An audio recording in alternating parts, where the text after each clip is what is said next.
Executive Director John Dobson was placed on administrative leave. As has been published, we're making some changes at the port and moving in a different direction. Or not changing our focus. We're just going to, it's time to, there's a new commission. And it's time to look at how we're doing and what we're doing and what direction we want to go in. So that's where we're going. Do we have an interim director that we're looking at? No, we don't. Okay. We have a deputy director who has stepped in to take charge. That's Ms. Wendy. Oh, wonderful. Well, congratulations. That was one of the things with being a deputy director is that when in the director's absence, that person is the director. Mm-hmm. So it was a seamless transition to take place. So, and we're happy, we're glad we've got Wendy to do that. When asked if the port has begun the process of bringing in a new executive director, Taylor answered no and said when and if they do, the port commissioners will do so in public. Taylor also talked about a 2-day meeting next week about this summer's earthquake drill, Cascadia Rising. Hear the full interview on the Daybreak page at iFIBER1Newsradio.com. Washington health officials say pistachios sold under the brands of Wonderful, Paramount Farms, and Trader Joe's have been recalled in Washington state because they may be contaminated with salmonella. The recalled nuts from Wonderful Pistachios of Lost Hills, California, can be identified by a lot code number on the lower back or bottom panel of the package. A list of those numbers is available on the Centers for Disease Control and Prevention website. For iFIBER One News Radio, 1030 KMAS and FM 103.3, I'm Mary Lynn Foster. The Chad Benson Show. How in the world are you going to pay for all that you want to do? And you can only tax people to a certain point. People who are smart, guess what? They get sick and tired of it, and they find other ways to do stuff. All of a sudden, you go from having a certain percentage of something to 100% of nothing. The Chad Benson Show. The Chad Benson Show. Live weekdays, 3 to 6 on iFIBER One News Radio. This is Doug Sample from Whitney Chevrolet. Taxes are on everyone's mind. Make the most of your tax refund at Whitney Chevrolet in Montesano, where the sales tax is lower than most places in the state. Plus other dealers, factory costs are more because they roll into the cost of the advertising. We don't do that, but we do offer lifetime oil changes on every new and used vehicle. Stop by or visit WhitneyChev.com. A $150 negotiable document fee may be added to the price of all vehicles. Worth the drive to Whitney's, just down the road to Whitney. Now, from the all-new Gillis Auto Center Sports Desk, here's Jeff Slakey. Well, good morning. No Jeff Slakey this morning. DJ Dale Hubbard and Carol Gardner in for your Friday. TGIF. I like this word. Start and end all on the same day. Yeah. Good morning, Dale. Good morning. Sports notes for you on iFIBER1Newsradio.com. Please check out the big community spring sports celebration that just occurred this week.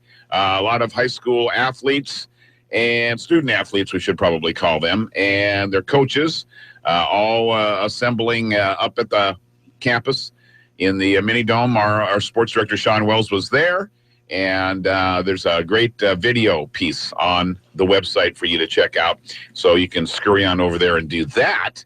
Now, in the wild and wacky world of baseball, it's spring training. And down in Peoria yesterday, John Lester gave up 6 runs in 2 innings of work during his first outing of the year. And the Mariners beat the Chicago Cubs 10-8 yesterday to extend the Cubs' long losing streak to 7 right now.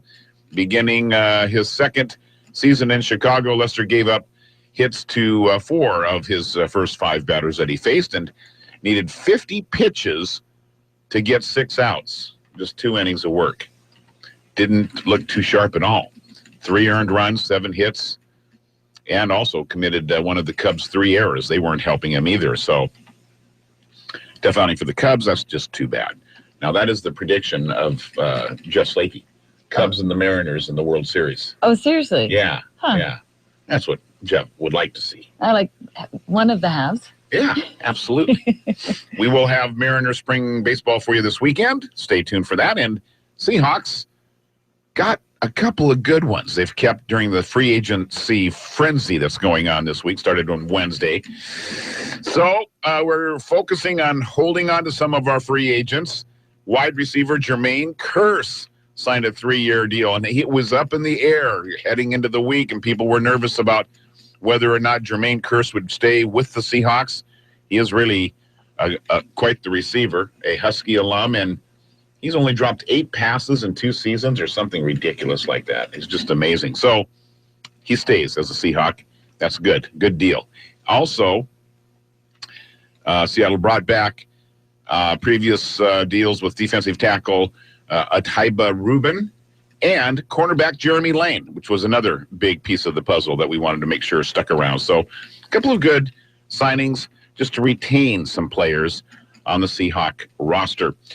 Chris Boucher, 19 points, 11 rebounds, number 8th ranked Oregon Ducks. Quack, quack.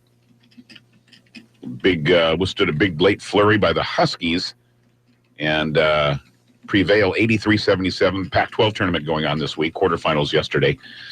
Top seed Oregon did build an 11-point lead midway through the second half, but Andrew Andrews, playing his final game, brought the Huskies back with a quick scoring flurry. The Huskies may get an NIT invitation. They've had a decent year this year, but will not be going to the big dance. Gonzaga will be dancing this year. We're happy about that, and we will have Selection Sunday this Sunday, so we will have Gonzaga's destiny for us, everybody, on Monday morning. We'll know where they're playing, when they're playing, and who they're playing. It's an exciting time for the kids over in Spokane. And that is Sports Notes this time around, brought to you by the all-new Gillis Auto Center. Carol, weekend weather. Not stormy, but rain on and off today for the Southland region, high in the mid-50s. The weekend outlook is going to be rainy. Saturday, not so bad. Sunday, almost an inch. They're calling for. So if you have to go outside, Saturday's your better bet. Okay. For an extended forecast, you can check out iFIBER1Newsradio.com on our weather page. Right now, it's 32 in Shelton, almost 40 in Olympia, and a little warmer also in Bremerton. All right. Be right back with Friday Daybreak. It's 6:12. Good morning. You're listening to Daybreak on iFIBER One News Radio.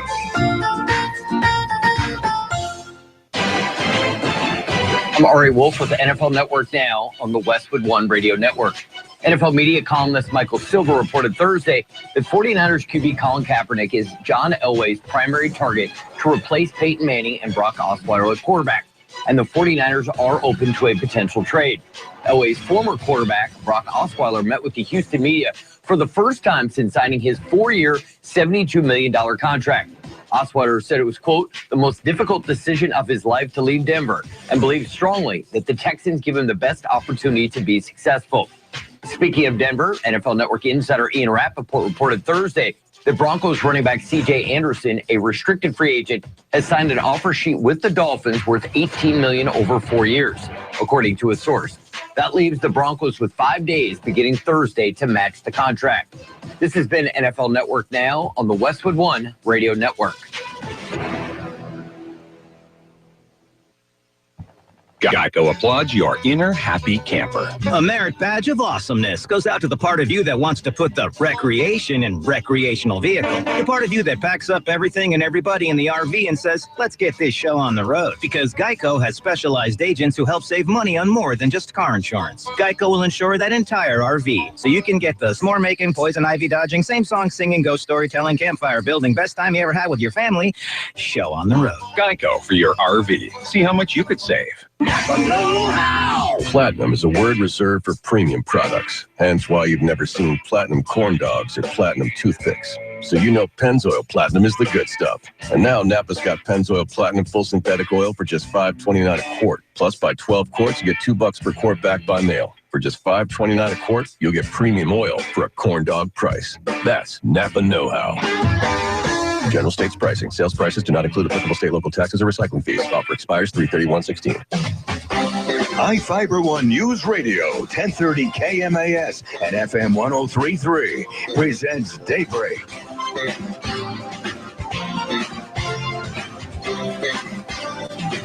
And here we are.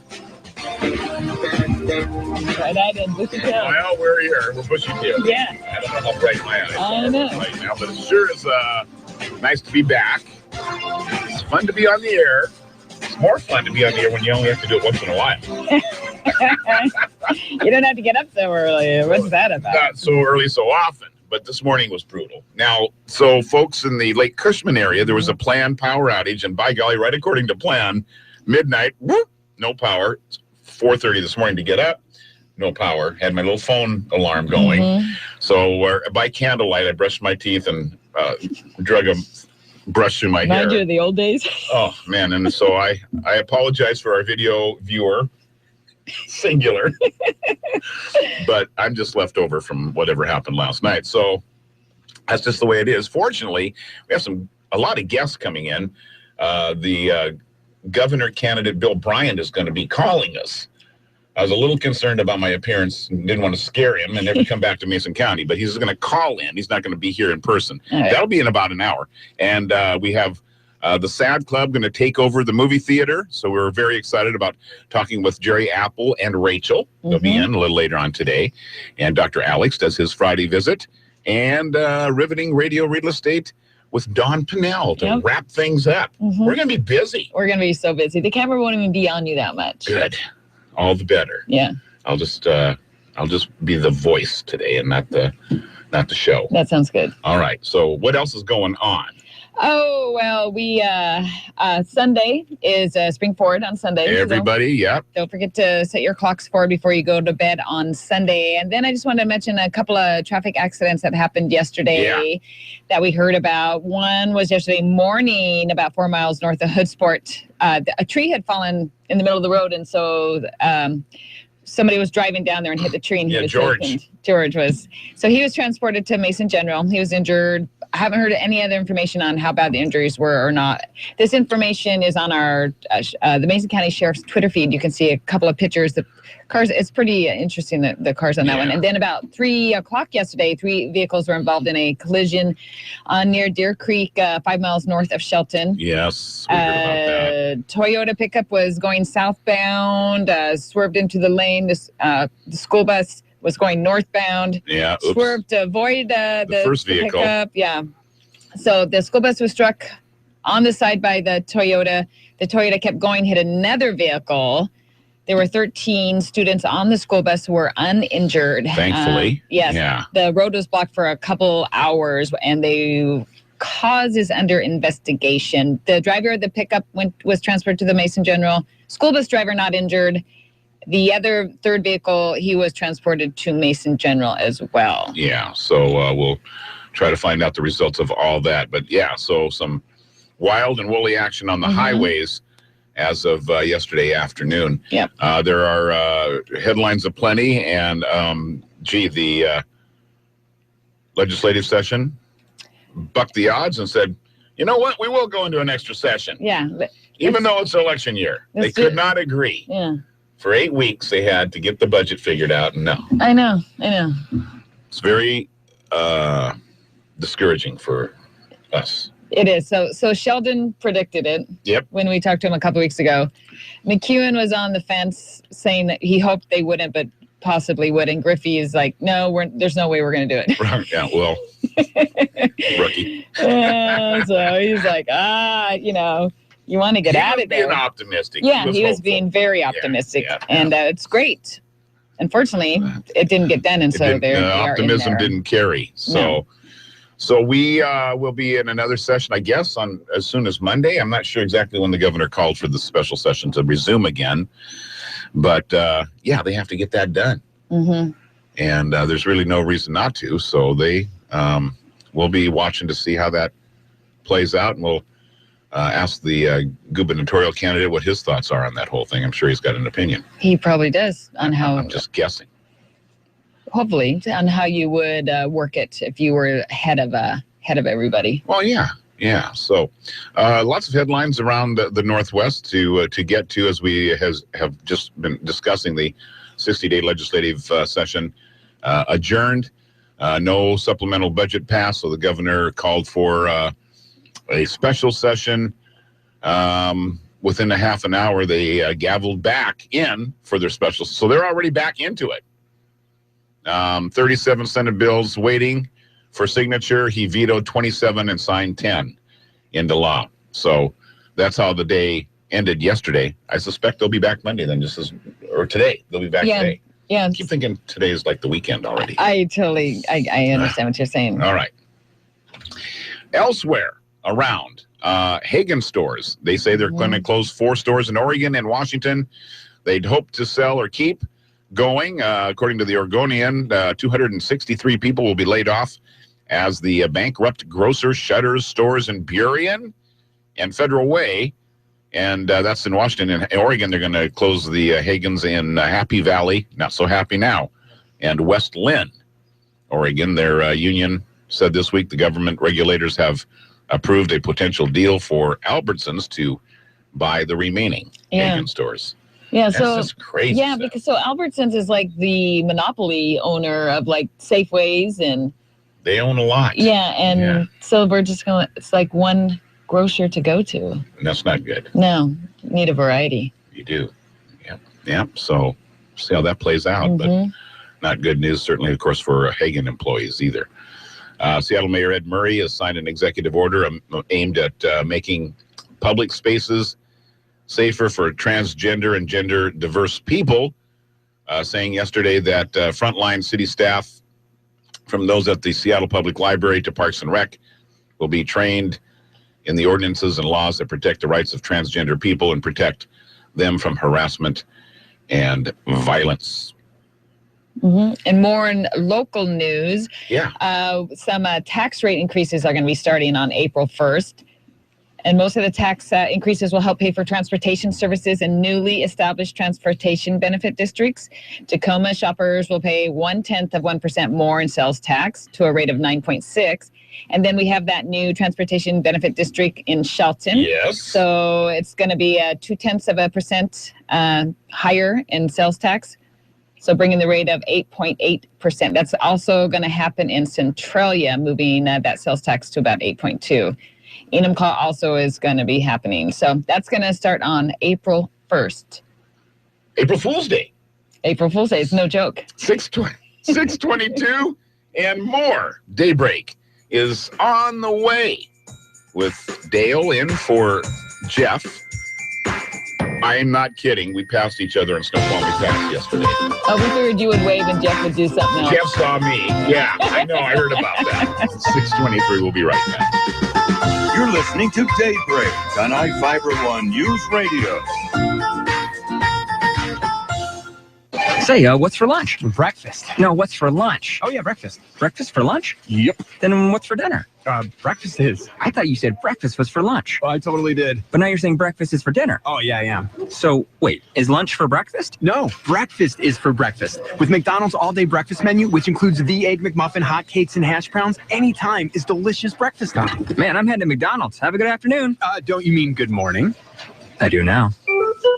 McDonald's all-day breakfast menu varies by location. Introducing McDonald's Signature Crafted Recipes. We're talking bold sandwiches featuring authentic ingredients. What? You know it, like the guacamole made with Haas avocados in the Pico guacamole recipe. Wow. Barbecue sauce made with Vidalia onions in the sweet barbecue bacon recipe. Nice.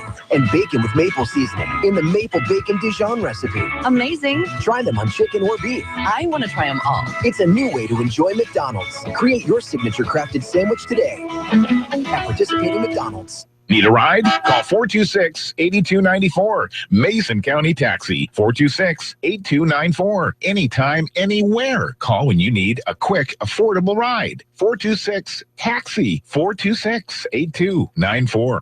There are many ways to start a fire, but one sure way to put it out. Learn how you can do your part at SmokeyBear.com. Only you can prevent wildfires. Sponsored by the U.S. Forest Service Ad Council and your state forester. Hi, this is Terry Allen with a look at the community calendar on iFIBER One News Radio. Nonprofits post your upcoming events on iFIBER1newsradio.com. The Mason County Senior Activity Center sponsors Bingo Karaoke at the Shelton Pavilion Friday the 25th from 7 to 10. Lots of excitement and humor in this mixture of bingo games and singing. Beverages and snacks. Doors open at 6 p.m. for adults 21 and up. This month's theme, Crazy Hats. For iFIBER One News Radio, I'm Terry Allen. iFIBER One News Radio, 1030 KMAS and FM 103.3 presents Daybreak. Yeah, baby. 6:26 on your Friday. Welcome to it. What's the actual date today? The 11th? Yes, it is the 11th. Okay, 11th day of March. Carol in for herself. I am in for myself. You were here early this morning. I usually get here about this. Okay. Dell rolls in, roll runs to a seat, and turns on the radio. I should probably get here a little earlier because I only do this on occasion now. And there's things to keep track of and things to do. And that is very true. Yikes. So, yeah, the debate last night, they were very civil. It was boring. That sounds totally, it's a sad statement. You know what I mean? I know. But, it's been like must-see TV because of all the... Oh, yeah, it's like reality television. Yeah. And so last night, they were behaving themselves, and all four candidates had some good points along the way. But again, it wasn't engaging. They were all out for themselves last night. Right. None of them were taking shots at each other. It was kind of refreshing, to be honest with you, but I didn't make it all the way through. I just went, okay. Because the rhetoric, this was like the 12th one or 11th one.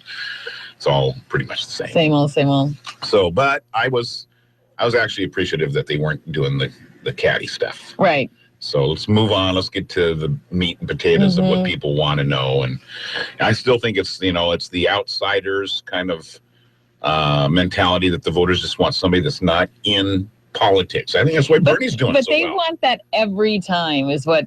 every election, that's what people run on. Well, yeah, it is. It's like, I'm going to go in there and I'm going to change it all. I'm going to change, but if you're in the system, how much can you change? If you come from somewhere else, at least you don't know if it's a train coming at you or if it's the light at the end of the tunnel. Well, I suppose it's true, but I think anybody who gets up in there is involved in the whole mess anyways, and they're all in their own bubble. And They say they for the common person, but once you get there and you're on TV all the time, you're not really part of the common people anymore. And there's no surprise. There's deals made all the time, and there's back scratching going on all the time. And so, where does that stop? And where do you owe a debt of gratitude to be a president? Yeah. And where does it stop for the betterment of the country? And that's been the age-old process from the beginning, I think. Right. So I think the election took an interesting turn last night for as far as a Republican candidate goes. Probably, I'm just gut shooting here, but probably they'll get to the convention and do a selection process there. If the only other scenario would be if Trump had enough candidates to be qualified before the election. Right. And I don't know if that's going to happen or not. Cruz is making a good, strong push right now. I think it's those two, one of those two. I don't know. The vice president candidate will be interesting. Yeah, that will be interesting. And we heard now Ben Carson's going to come out and support Trump today. Yeah. And then, of course, the big news is Nancy Reagan's funeral is today. Yes. And a mixture of Hollywood and politics.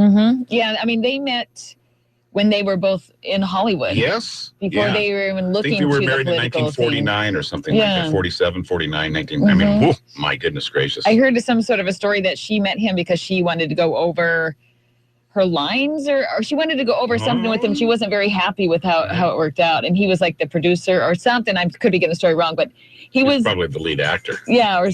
And he had so she went to go, tell him what for. And then they had lunch and they automatically liked each other. That wasn't his first wife.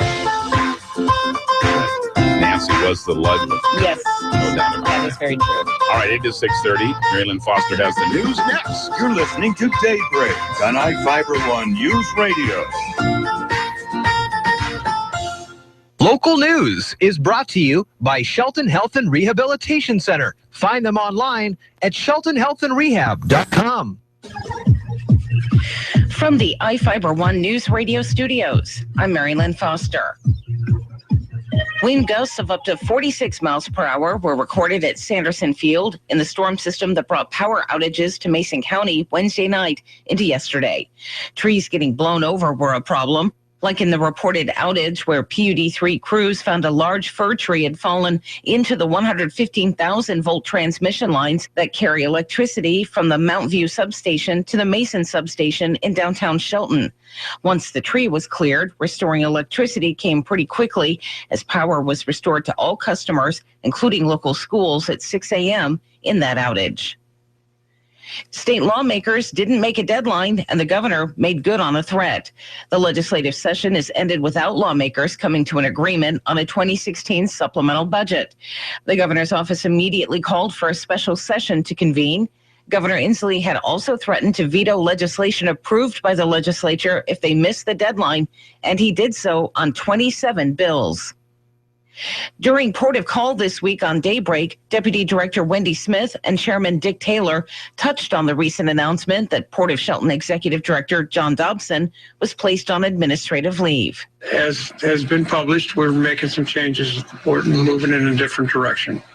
Or not changing our focus. We're just going to, it's time to, there's a new commission.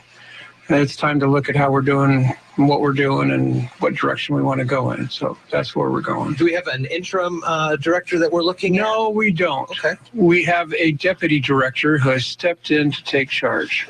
That's Ms. Wendy. Okay.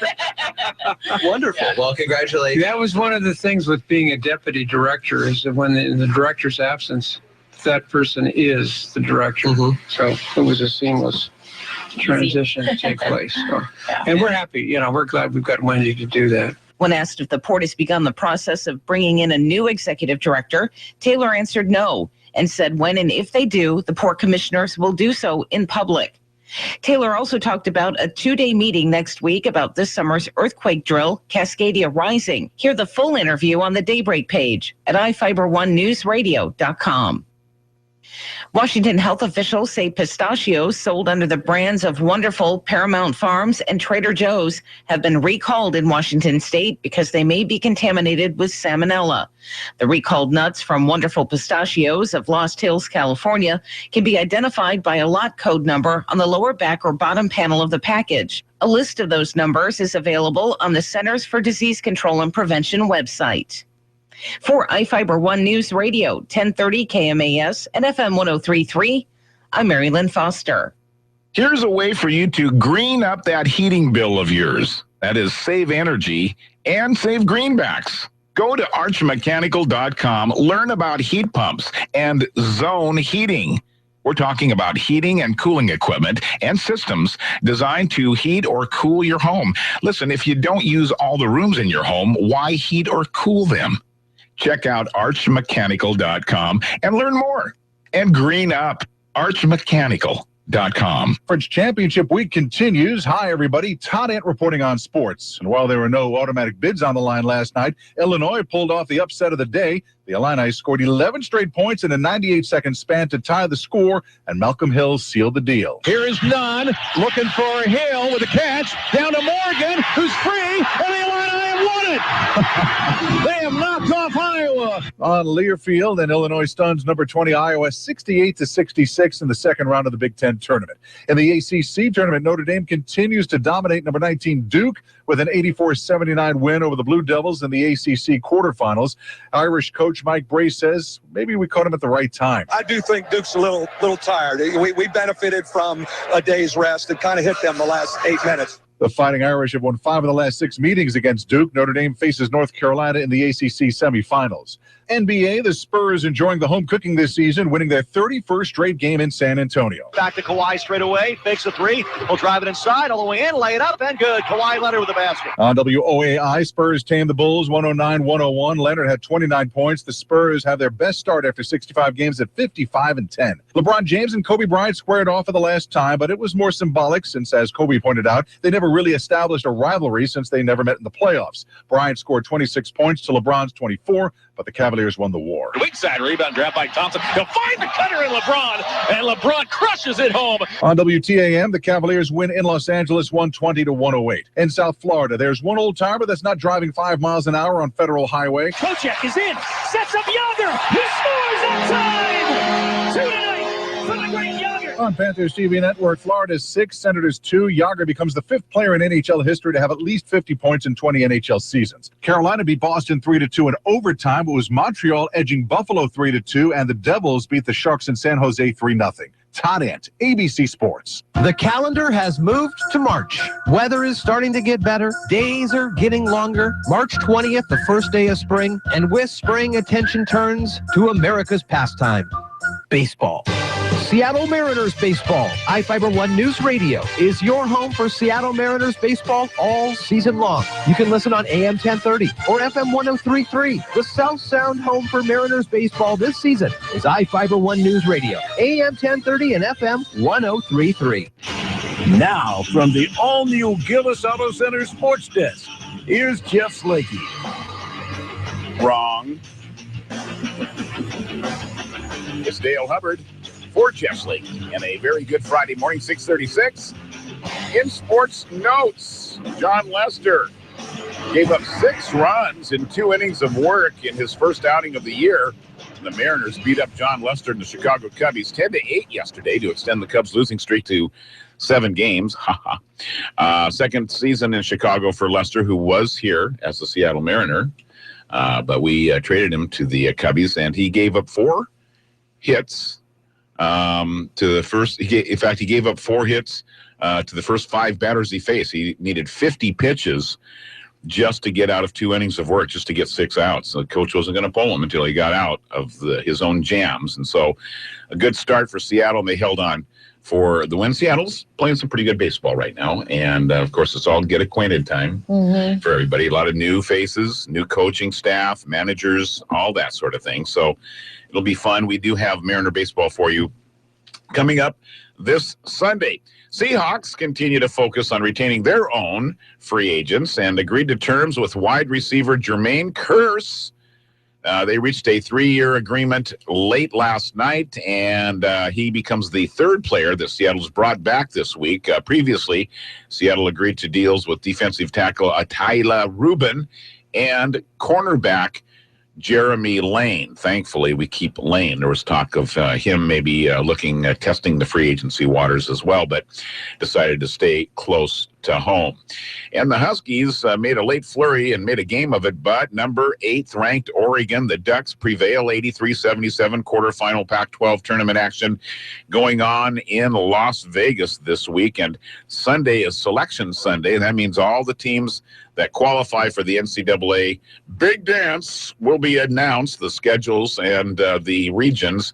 Excuse me. So Gonzaga will await the announcements to find out where, when, and who they play for the NCAA tournament. It will be their 18th straight appearance in the NCAAs. That's really a good deal, a big deal. So there's that, and there's Carol Gardner right there with our weather for you. Good morning. It's sort of a misty morning. It was sort of a foggy, misty. Foggy, very foggy coming in from the north. And it was not so foggy, more, I guess you would call it more misty from my end. Okay. Light fog. Light fog. We could call it. Heavy fog up 101. Heavy fog up 101. Okay, so it's going to sort of clear up today. Right. It may be overcast. There may be some rain, but for the most part, it's pretty clear right now. The weekend outlook, though, is going to be rainy. Sunday, more of the rainier day, about an inch of rain they're calling for on Sunday. And for an extended forecast, check out iFiber1newsradio.com. Right now, it's 31 in Shelton, about 34 up in Bremerton, and almost 40 in Olympia. Now, from the iFiber One News Radio studios, it's Daybreak. Hey. Providing local news, sports, weather, and interviews to the South Sound's most important people. You. From business leaders to politicians, from activists for change to advocates for the poor, your neighbors and newsmakers are here on Daybreak. Excuse me. Clear it all out here. 6:40 the time. on this Friday morning. As we had mentioned a little earlier, and if you're not aware, Washington lawmakers adjourned their 60-day legislative session last night without passing a supplemental budget. And then the governor, Jay Inslee, immediately called them back for a special session to complete the work. Within half an hour, they gavelled back in for the special session. Shortly after that, Inslee said that of the 27 Senate bills waiting for his signature, he vetoed 27 and signed 10 into law. So the tug of war continues in Olympia. And we'll have gubernatorial candidate Bill Bryant on the air with us here in just a little while this morning. The Tacoma Community College is going to have a 4-year degree program, a Bachelor's of Applied Science in Health Information Management. Nice. Yeah, that's going to start for next year. They have about 13,000 students enrolled annually. So it's they're excited to be one of the few colleges in the state to offer this opportunity. So it's something new and different, and it's the first time that they're going to be able to health information professionals.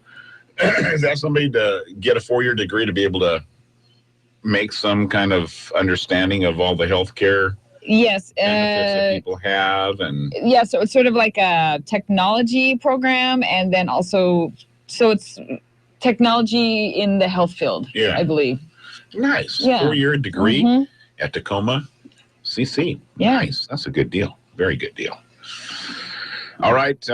2 men arrested after shots were fired. This is down in Vancouver. A big hours-long standoff with the SWAT team down there in the Vancouver area. Columbian reporting that police had responded early yesterday to reports of gunfire when they were found the 2 men near an elementary school, of all places.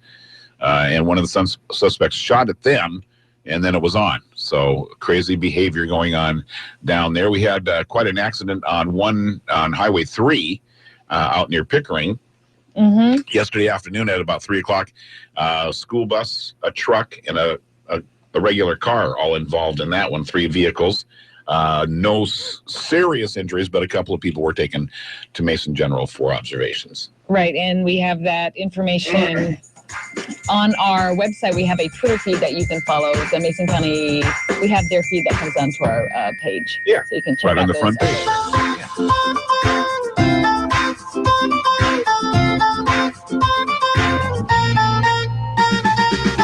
You're listening to Daybreak on iFIBER One News Radio. Hi, this is Mark Hemstreet, owner of Shiloh Inns. Many of our Shiloh customers have been visiting our Shiloh locations for years. And here's an example of someone who wouldn't stay anywhere else. Sometimes I go visit family, but most of the time I travel back and forth for business. And the best part is that I always travel with my dog Lucky, and he's welcome at any of the Shiloh Inns. I love their beds, beautiful rooms, really clean. The staff go out of their way to make me feel comfortable. Business area when I need it. Man, I'm telling you, at the end of the day, do I ever enjoy that pool and the spa?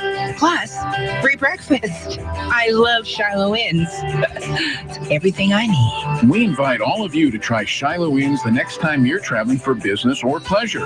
Call 1-800-222-2244 or visit our website at shilohins.com. Shiloh Inns, affordable excellence. American family-owned and proud of it. If you're nuts about peanut butter, why not make it yourself? Hi, I'm Jody Henke. Once you taste your homemade nut butter, you may decide there's no reason to buy it anymore when you're living the country life. Living the country life. Ideas and inspiration for your place in the country. You can find more information on today's topic and from previous shows by visiting us online at livingthecountrylife.com. We'll return to the show after these messages. He's done 3 tours and now he's saving his dad's farm. Do you know a farmer veteran like that? We're inviting you to share their story. Successful Farming Magazine and Grasshopper Mowers are teaming up to acknowledge and thank farmer veterans for their service. This new initiative is called From Fighter to Farmer. Enter any veteran farmers you know in our contest at agriculture.com/fighter to farmer. Explain the veteran's military experience and farming operation, along with the involvement they have in your community. 3 veterans will receive a combination prize package of $5,000 and a vacation to Nashville. One lucky winner will also receive a $10,000 gift certificate to spend at Grasshopper Mowers. No purchase necessary. Open to legal residents of the 48 contiguous United States and D.C. 13 years and older. Begins February 1st, 2016 and ends April 30th, 2016. Subject to official rules at agriculture.com/fighter-to-farmer rules. Void in Alaska, Hawaii, and where prohibited. Sponsored Meredith Corporation. From Fighter to Farmer is brought to you by Grasshopper Mowers. Enter any veteran farmer you know in our contest at agriculture.com/fighter-to-farmer. Peanut butter is a staple food at my house. My kids can go through a large jar of it in a week. One of these days, I'm going to try to make my own nut butter. Lynn Blanchard is the director of the Better Homes and Gardens Test Kitchen. She says making nut butter is a simple process. Almost any nut will do, including peanuts, cashews, almonds, pistachios, and walnuts. Use raw nuts or toast them in a 350-degree oven for about 10 minutes. Then toss them into a food processor. Blanchard says 2 cups of nuts will give you about 1 cup of butter. Start with on-off pulsing, and the nuts will start to come together and they get finer. Pretty soon they'll start to form almost like a paste. And once that happens, you can stop then, because that gives you chunky nut butter, if you will. And then if you want it to come together a little more, you can add a little oil. Canola oil is a great oil to use because it doesn't add much flavor. Then that just brings the nuts together a little more and makes it a little easier to spread. Nut butters are adaptable, so don't be afraid to be creative. Experiment with flavored oils, combine different nuts together, and tailor it to your taste. Well, you can actually sweeten them a little bit. Like if you wanted a honey almond butter, you could add just a touch of honey. It's even fun to play with herbs. You know, you could add rosemary or sage to an almond butter, and it makes kind of an interesting spread for breads. Don't limit your creations to just bread. Try homemade nut butters and stews and baked goods. Store your nut butter in a jar in the refrigerator. Since it doesn't have preservatives like commercial products, be sure to keep it tightly covered because it could absorb other flavors. When you want to use it, bring it to room temperature so it's easier to spread. You'll find more tips for making homemade nut butters at livingthecountrylife.com. I'll see you in the country. Living the Country Life. Ideas and inspiration for your place in the country. You can find more information on today's topic, share your tips, and post photos by visiting us online. This is Steve Kramer from Kramer Tackle with this week's fishing report. Unfortunately, we've been getting an awful lot of rain lately, and it's going to make fishing this weekend kind of tough. There may be a slight window of some rivers dropping in Friday evening or Saturday morning before the next round of rain. If I were to get out, I would concentrate my efforts on probably the Cowlitz River or the Skookumchuck. Both of those are putting out some fish. The Skookumchuck fish are getting a little colored up, but I know of 3 over 20 pounds that are hatchery fish that made it back to the hatchery rearing ponds this year. Definitely some quality fish. The Wainuchi is super crowded. It's still putting out some good fish. But if I were to head to the peninsula at all, I'd probably hit the Satsop or the Soul Duck. The Satsop is not as crowded, and it too is putting out tons of fish. The Soul Duck is not very crowded, but they're all wild, and they should be released. So if you get a chance, please take a kid fishing, and make sure you check out the recreations page at iFIBER1.com, and don't forget my site, KramerTackleandGuide.com. This has been Steve Kramer. Thanks for listening, and good fishing. Time now for the latest KMAS ski report. It's been one snowfall after another throughout the week. So we have powder skiing heading into the weekend at Summit at Snoqualmie Central and Alpental. Alpental with another 4 inches overnight. They have their free ride open on Saturday, plus Spree Fest with 2017 demos, 15 different brands of skis and boards to try out. Also a beer garden, lunch, and live music, all for charity. And then the Serpentine Massacre on Sunday. It's a high-speed race through the forest. It's $30, helmets required, and there's a barbecue too. Summit at Snoqualmie East and West are back on Saturday with fresh, untouched snow. Crystal Mountain with a couple inches overnight, 1.5 feet this week. Mission Ridge on 40 trails in terrific shape. They got more than 1 foot of snow this week. And Stevens Pass got 3 inches fresh overnight. It goes with 1 foot from yesterday, so plenty of powder skiing for Stevens Pass too. Mount Baker got 4 inches fresh since this time yesterday. Mount Bachelor got 5 inches. I'm Chuck Devine for KMAS News Radio, AM 1030 and FM 103.3.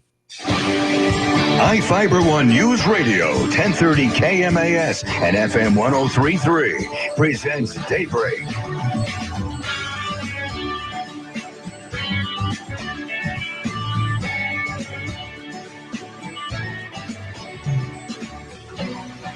And welcome, 6:49, Friday, Daybreak. Dale in for Jeff. Carol's in her stead. Yes. We have some people watching. We got people watching. Yeah. And you guys were visited by Jeff and Carrie from Hood Canal Events. Yes, we were. On Wednesday? I believe so. So they've got a big 5K fun, run, and walk. This is going to be first ever. It's called the Traveler 5K Run and Walk, and it is going to be April the 23rd.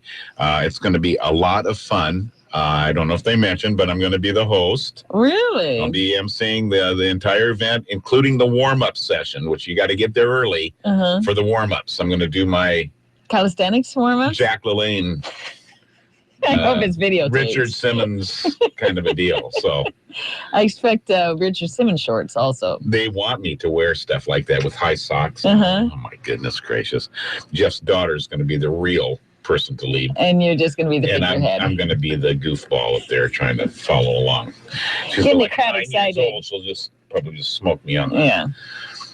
Because I'm not as flexible as I used to be. I know. So we're going to limber up and get ready, and it'll be a whole lot of fun. But make plans to join us April 23rd. They kind of want us to have a iFIBER ONE News Radio team to participate for people. So you're healthy, conscious. You want to do a little walk run? Are you going to do it? Well, I'll be there, but I'm not going to. I can't participate and still have enough energy left to do all the announcements for later on in the day. I think. Anyway, you're going to get a phone call on that one. We'll talk about it later. So anyway, there's that going on coming up in the near future. Also, SAD Club's going to take over the theater. Right. The Shelton Theater here. And so we'll be talking with Jerry Apple and Rachel in just a little while about that event that's coming up shortly to raise funds for SAD, Students Against Destructive Decisions. Right. I got that right?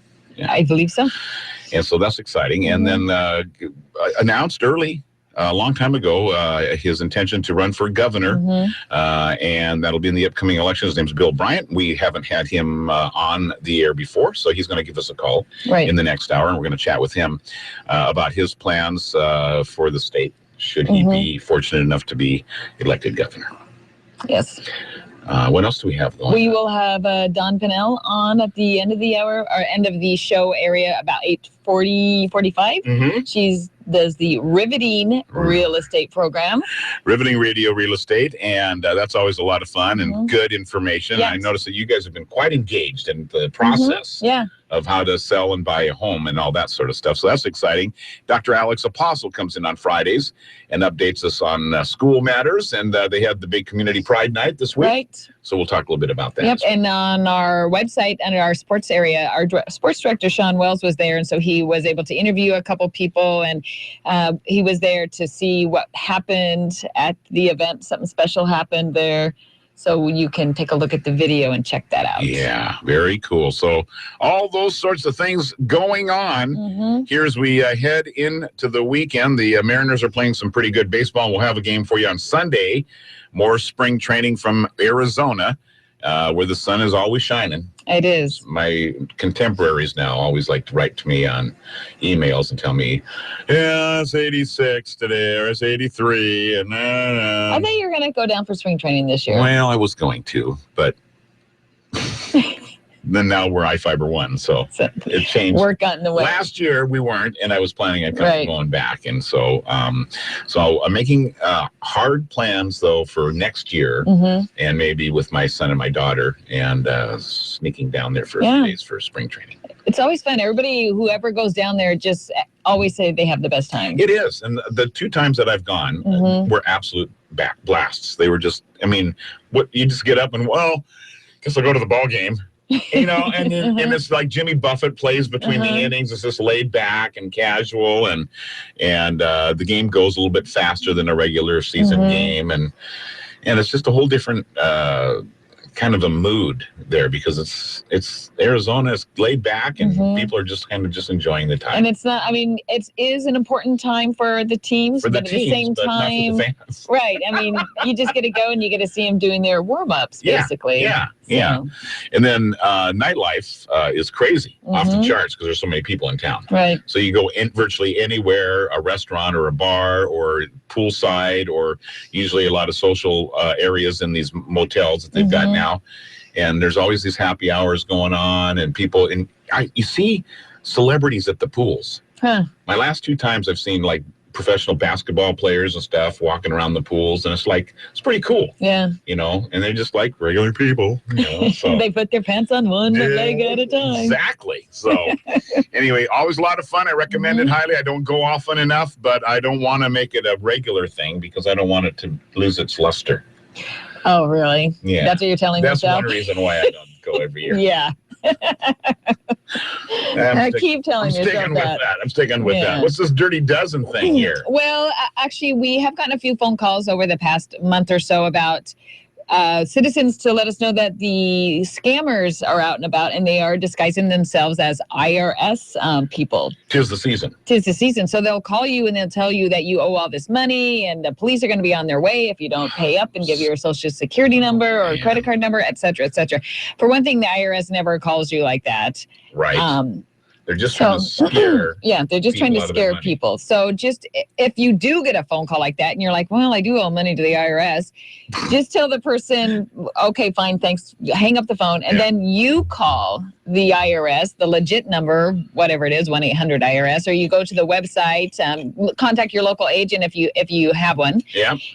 And then you say, hey, this is so-and-so, and I just got a phone call, and let them know, and they'll tell you that they did not call you. Right. And they'll tell you where your case is or whatever is happening. And they're not going to send an agent to arrest you. No, they Even will if not. you do owe money, don't be afraid of that. They have not enlisted the police department or the sheriff's office to go do that. So on our website, under our accounting and tax news, the IRS has a dirty dozen list of tax scams. Yeah, there's everything from just the flat out being an IRS agent to nonprofit, some nonprofit. Well, you know, it's tax deductible. Wouldn't you rather give to a good cause and to the government? Right. You know, I suppose. Well, just give us a tax deductible check for $1,500 and you can just write that off on your taxes. Right. And another one is somebody will call you and say, hey, you know, we're doing tax prepare. So come on down or give us your information to get you started early on our tax prepare. And then when you get here, we'll, you know, have all the information for you. So do not believe these people. There's things at the library that you can go to. You can find those on the library website or other senior citizen places. If you're an older person or if you're young, you just go online and you can do your own taxes. Or you might have a person you take your shoebox to and they do it all for you. Shoebox full of stuff. Exactly. 6:58. We're going to take a break here for the old farmer and we'll be back. You're listening to Daybreak on iFIBER One News Radio. ABC Business Radio. The markets open higher as crude rises more than 2%. The Dow's up 173 points, the Nasdaq higher by 50. The International Energy Agency says oil prices may have bottomed out. That's as production declines in the U.S. and an increase in Iranian supply hasn't been as dramatic as first feared. Investment bank Lazard has reportedly been appointed by Royal Dutch Shell to advise it on a $30 billion asset sale program. That's following its acquisition of BG Group last month. And Jessica Alba's The Honest Company is being called out by the Wall Street Journal for using a chemical it tells customers to avoid. The paper commissioned lab tests that showed the company's laundry detergent used the ingredient sodium lauryl sulfate, a harsh chemical it swore it never used. Chris Maurer, CNBC Business Radio. Dentist office, may I help you? Hi, I'd like to cancel my teeth whitening appointment. Oh, may I ask why? I found a teeth whitener that works in 5 minutes that I can do from home. Can I ask what it is? It's called Power Swabs, and it whitens your teeth in 5 minutes, doesn't leave my teeth feeling sensitive, and it's a lot less expensive than visiting the dentist. Hi, I'm John Greenhut, the CEO of Power Swabs. And if you want to whiten your teeth on average 2 shades in 5 minutes and 6 shades in 7 days, then try Power Swabs. There's no messy strips or trays that you'll have to leave in your mouth for an hour. Just swab your teeth and you're done. It removes stains on natural teeth as well as caps and veneers. Try Power Swabs risk-free by calling 1-800-204-1201. That's 1-800-204-1201. I guarantee your friends and coworkers will be wowed by your new white smile. Try it risk-free and get free shipping and handling today. Dial 1-800-204-1201. That's 1-800-204-1201. Tom Hartman is live and waiting your call. Weekdays from 9 to noon on iFIBER ONE News Radio. AM 1030, FM 1033. KMAS Shelton. Here's the latest from ABC News. I'm Joan Bennett. Donald Trump getting the endorsement of former rival Ben Carson this morning in Florida. I think the Republican Party particularly would be very wise not to adopt let's stop this guy and let's promote this guy policy, but rather start thinking about what are the things that are going to be helpful for America. Trump's message to Republicans who still fear his candidacy: be smart and unify. ABC News political analyst Matthew Dowd says last night's GOP debate in Miami was rather tame. In the category of the bar isn't very high, this was Donald Trump's best debate in the course of this. He stayed restrained, he stayed disciplined, he was calm in the course of this. Even when pushed by Ted Cruz, he stayed that way. I think it's good for Donald Trump going into Tuesday. 5 states, including Florida, hold Republican and Democratic primaries Tuesday. Former First Lady Nancy Reagan will be laid to rest today following a funeral with 1,000 guests. ABC's Alex Stone at the Ronald Reagan Presidential Library in Simi Valley, California. Attending the funeral here today, 4 First Ladies, including Michelle Obama, and family members of presidents dating back to JFK. About 1,000 guests were invited. It'll be a mix of politics and Hollywood. Former President George W. Bush will be here, as will actors like John Stamos and Mr. T. Flash flood watches in parts of Louisiana and Mississippi after 4 days of rain. ABC's Steve Olsen-Sami in Greenville, Mississippi. The water is about, I want to say, calf high for me. And the good news, the silver lining, is that it was about 1.5 feet higher last night. It is getting better, but at the same time, it continues to rain. And we're expecting about as much as an inch of rain here in Greenville. And that water, of course, has nowhere to go. Japan marking the 5th anniversary of the earthquake and tsunami that caused the Fukushima nuclear plant disaster. 18,000 people were killed. This is ABC News. Control, this is QL1. Side hatch is secure. QL1, this is Control. We copy, showing normal cabin pressure. Over. Control, this is QL1. Do you like mortgages? That's a negative, QL1. Over. Control, do you like rockets? That's affirmative, QL1. Over. Do you like rocket mortgages? I'm listening. Over. Of course you are, Control. Everyone likes rockets. Control, Rocket Mortgage by Quicken Loans is the first on-demand mortgage machine that turns the entire mortgage process into a fast, powerful, completely online experience. Copy that, QL1. I'm going to go ahead and push this button in. 3, 2, 1. Rocket Mortgage at QuickenLoans.com. Push button, get mortgage. Rocket. Visit for cost information and conditions. Equal housing lender. Licensed in all 50 states. NMLSconsumeraccess.org number 3030. The IRS wants you to get your refund, even from a few years back. But some of you better act soon. ABC's Daria Albinger explains. There are a lot of reasons people get behind on filing their income taxes. Sometimes they can't pay. But what if the IRS owes you money? If you're owed that refund for 2012, even if you owe money in 13 and 14 and haven't filed, you want to have that refund applied to what you owe. So there's a lot of reasons to check into this if you think you're in the group. Spokesman Terry Lemon says you have until this year's filing deadline, April 18th, to file your 2012 return too, and maybe even get a refund as long as you're up to date with the tax man elsewhere. Daria Albinger, ABC News. A Los Angeles gas station is facing criminal charges for selling gas with additives that damaged at least 8 vehicles. One customer says the bad gas cost him more than $6,000 in repairs. Wall Street, the Dow is up 173 points. Joan Bennett, ABC News. Local news brought to you by the Lucky Eagle Casino. Visit online at luckyeagle.com. From the iFIBER ONE News Radio studios, I'm Mary Lynn Foster. Wind gusts of up to 46 miles per hour were recorded at Sanderson Field in the storm system that brought power outages to Mason County Wednesday night into yesterday. Trees getting blown over were a problem, like in the reported outage where PUD3 crews found a large fir tree had fallen into the 115,000-volt transmission lines that carry electricity from the Mount View substation to the Mason substation in downtown Shelton. Once the tree was cleared, restoring electricity came pretty quickly as power was restored to all customers, including local schools, at 6 a.m. in that outage. State lawmakers didn't make a deadline, and the governor made good on a threat. The legislative session is ended without lawmakers coming to an agreement on a 2016 supplemental budget. The governor's office immediately called for a special session to convene. Governor Inslee had also threatened to veto legislation approved by the legislature if they missed the deadline, and he did so on 27 bills. During Port of Call this week on Daybreak, Deputy Director Wendy Smith and Chairman Dick Taylor touched on the recent announcement that Port of Shelton Executive Director John Dobson was placed on administrative leave.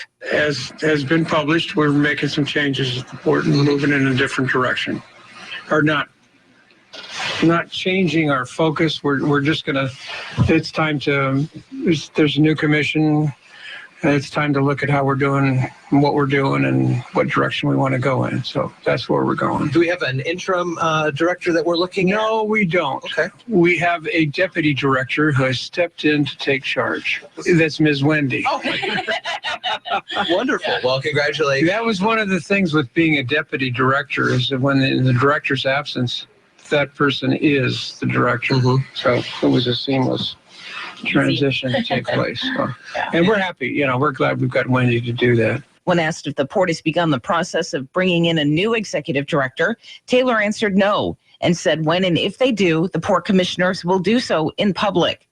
Taylor also talked about a 2-day meeting next week about this summer's earthquake drill, Cascadia Rising. Hear the full interview on the Daybreak page at iFIBER1newsradio.com. Washington health officials say pistachios sold under the brands of Wonderful, Paramount Farms, and Trader Joe's have been recalled in Washington state because they may be contaminated with salmonella. The recalled nuts from Wonderful Pistachios of Lost Hills, California, can be identified by a lot code number on the lower back or bottom panel of the package. A list of those numbers is available on the Centers for Disease Control and Prevention website. For iFIBER ONE News Radio, 1030 KMAS and FM 103.3, I'm Mary Lynn Foster. The Chad Benson Show. You want to be a billionaire? You find where there's a problem. Then you create a solution to said problem, but you don't cure it. It's not the end all to be all. You continually have to have it. If it's a disease, there's no money in the cure, there's money in the disease. The Democrats, it's about getting voters, just like for the Republicans. The Chad Benson Show. The Chad Benson Show, live weekdays 3 to 6 on iFIBER ONE News Radio. Ascend Roofing Company in Shelton's on top of it. 868-2730. Roofing work that speaks for itself. Hey, just a little note to say thank you for the outstanding work that you, Dennis, and especially Jorge and the crew performed for us on our roofing project. On a scale of 1 to 10, we rate it at 10.5. It was a fantastic feeling from start to finish. Your company is a first-class operation and will definitely give your name to all of our friends and family if they're in need of your services. You could be the next happy customer by calling Ascend Roofing. 868-2730. Now, from the all-new Gillis Auto Center Sports Desk, here's Jeff Slakey.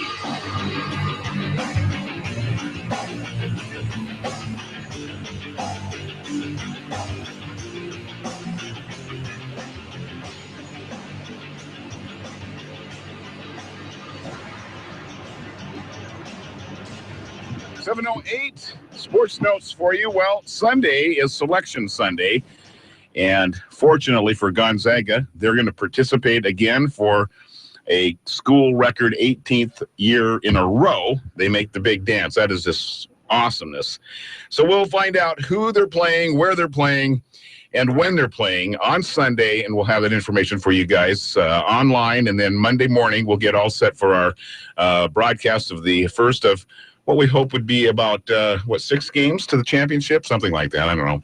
But they're close. And to make, there are 4 other schools in the country that have had more sequential appearances in the NCAAs with Gonzaga. So they're in pretty rare company right now, and justifiably so. A nice 10-point win over their nemesis this year, St. Mary's. So congratulations to the Zags. Yesterday down in Peoria, the Mariners in spring training whooped up on the Cubbies' John Lester, who was a Mariner, but went to the Cubs last year, and it was his first appearance of the spring, and he got beat up pretty bad.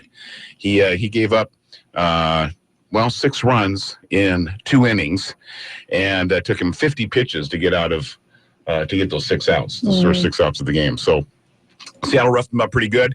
Final score was 10-8. And Seattle will regroup again. They've got a split squad game tomorrow. They'll have 2 games going on at the same time. They play this afternoon, and then we'll have spring training for you on Sunday this weekend. Seahawks continue to retain some free agents, and good news this morning, Jermaine Kearse, hometown boy, going to stay with the Seahawks, reached a 3-year agreement late last night. Also, Atiba Rubin, defensive tackle, has re-signed with Seattle, as did cornerback Jeremy Lane a couple of days ago. So good news out of Seahawk camp. And the Huskies made a rally, made a game out of it, but number 8th ranked Oregon, the Ducks, withstood a big late flurry of points to hold off the Huskies 83-77 in quarterfinal Pac-12 action yesterday. And that is Sports Notes for you this time around. Carol Gardner has our weekend forecast. Good morning. Well, I have today's forecast also. And today's forecast and the weekend. Yeah, you think it's Saturday. I called today the weekend. I know, because you have had a crazy week. But this morning, there's some freezing fog in places. Other areas are pretty misty, and it's going to be sort of clear today. They are calling for some rain in some parts, so it's sort of an interesting day today. The weekend outlook, though, is going to be mostly rainy. Sunday, the rain is forecasted to be up to 1 inch. And for an extended forecast, check out iFIBER1newsradio.com. Right now, it's about 32 in Shelton, 37 in Bremerton, and Olympia, a little sunny at 38. Little sunny in Olympia. Now, from the iFIBER One News Radio Studio. Yes. Oh, that's another It's topic. Daybreak. Providing local news, sports, weather, and interviews to the South Sound's most important people. You, I'm gonna turn from business leaders to politicians, from activists for change to advocates for the poor. Your neighbors and newsmakers are here on Daybreak. Can you get Wi-Fi here? Sorry, you don't have the Wi-Fi. A little bit. No, it's good. Actually, good. Perfect. Right there. Oh, we do a webcam. Yes. You're on. Yeah, you are on live, and we are happy to introduce what I just found out was a local Hoodsport boy. That's right. Running and has cast his name in as a gubernatorial candidate for governor of the state of Washington. Bill Bryant. Bill, welcome to iFIBER One News Radio. Thank you very much. It's great to be here. It's nice to see you. And you declared quite early. I did. We started this campaign last May, so it's been 8 or 9 months already. And you must be encouraged. You're still... We're very encouraged. When we looked, the last public poll showed that the voters in Washington are divided pretty much into thirds, with about a third for Inslee, a third for me, and a third are undecided. Let's continue our conversation here in just a few moments. It's 12 past 7. We'll be back with Bill Bryant right after these messages.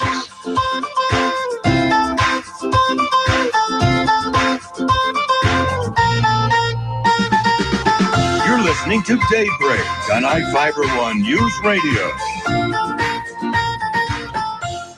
iFIBER Communications, the fastest internet provider in Washington State, has just opened their doors here in Mason County and got their first local customers signed up. James, tell me about your experience. From the first time I learned of iFIBER to the day I got hooked up, even now, I felt that my fiber connection and the service given to me have been the #1 most important job to every member of the iFIBER team. And not just because I was first in line with my nose pressed up to the glass waiting for a company to take my money. What differences have you noticed? I get what I pay for. With non-fiber solutions, you're paying up to the top and never get a constant constant number anywhere near that top. With fiber, you certainly do. With iFIBER, you get it at a competitive and affordable price. Why should others sign up for iFIBER Internet? Well, iFIBER has made a commitment to Mason County. They're working hard to bring fast speeds to everyone at an affordable price. And now with phones and television, your bill will be all in one place with no hidden fees or sudden price changes to surprise you month to month like other all-in-one service providers. Get signed up for iFIBER Communications today by calling 360-427-4000 or visit iFIBER.tv for more information. Is there an app for that? I'm ABC's Chief Business and Economics Correspondent Rebecca Jarvis with today's tax tip.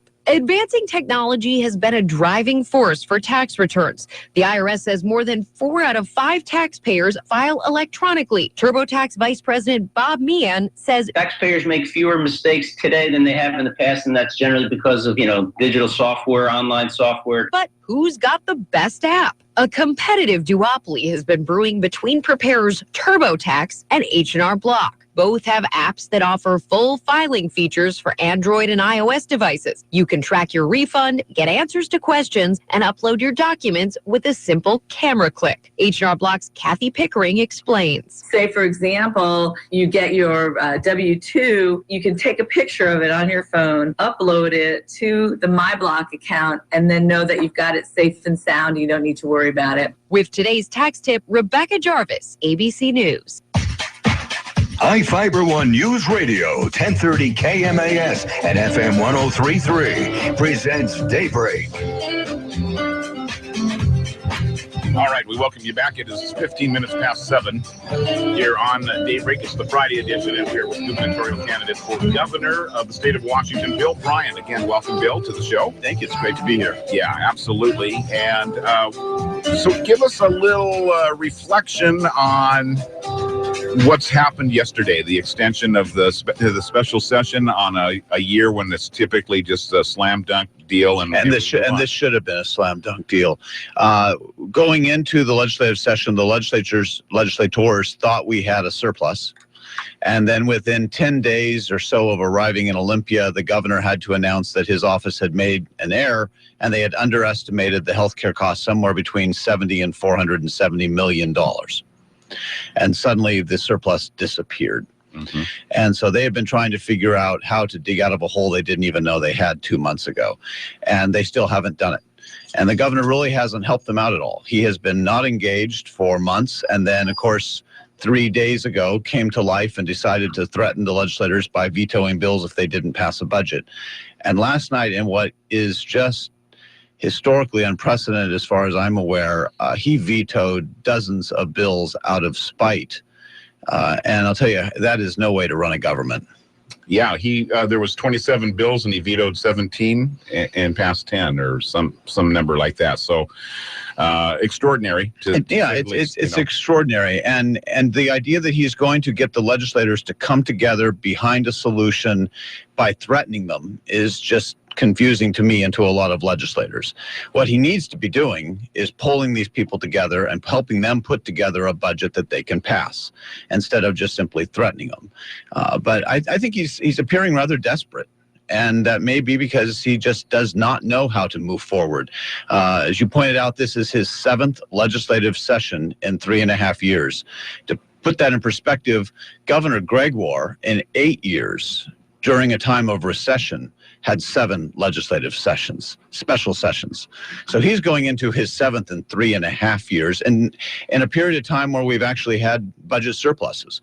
But he's not able to pull people together and get a solution, and that's exactly what Washington State needs. Let's talk a little bit about your vision for the state and the basis of your platform as you run for governor.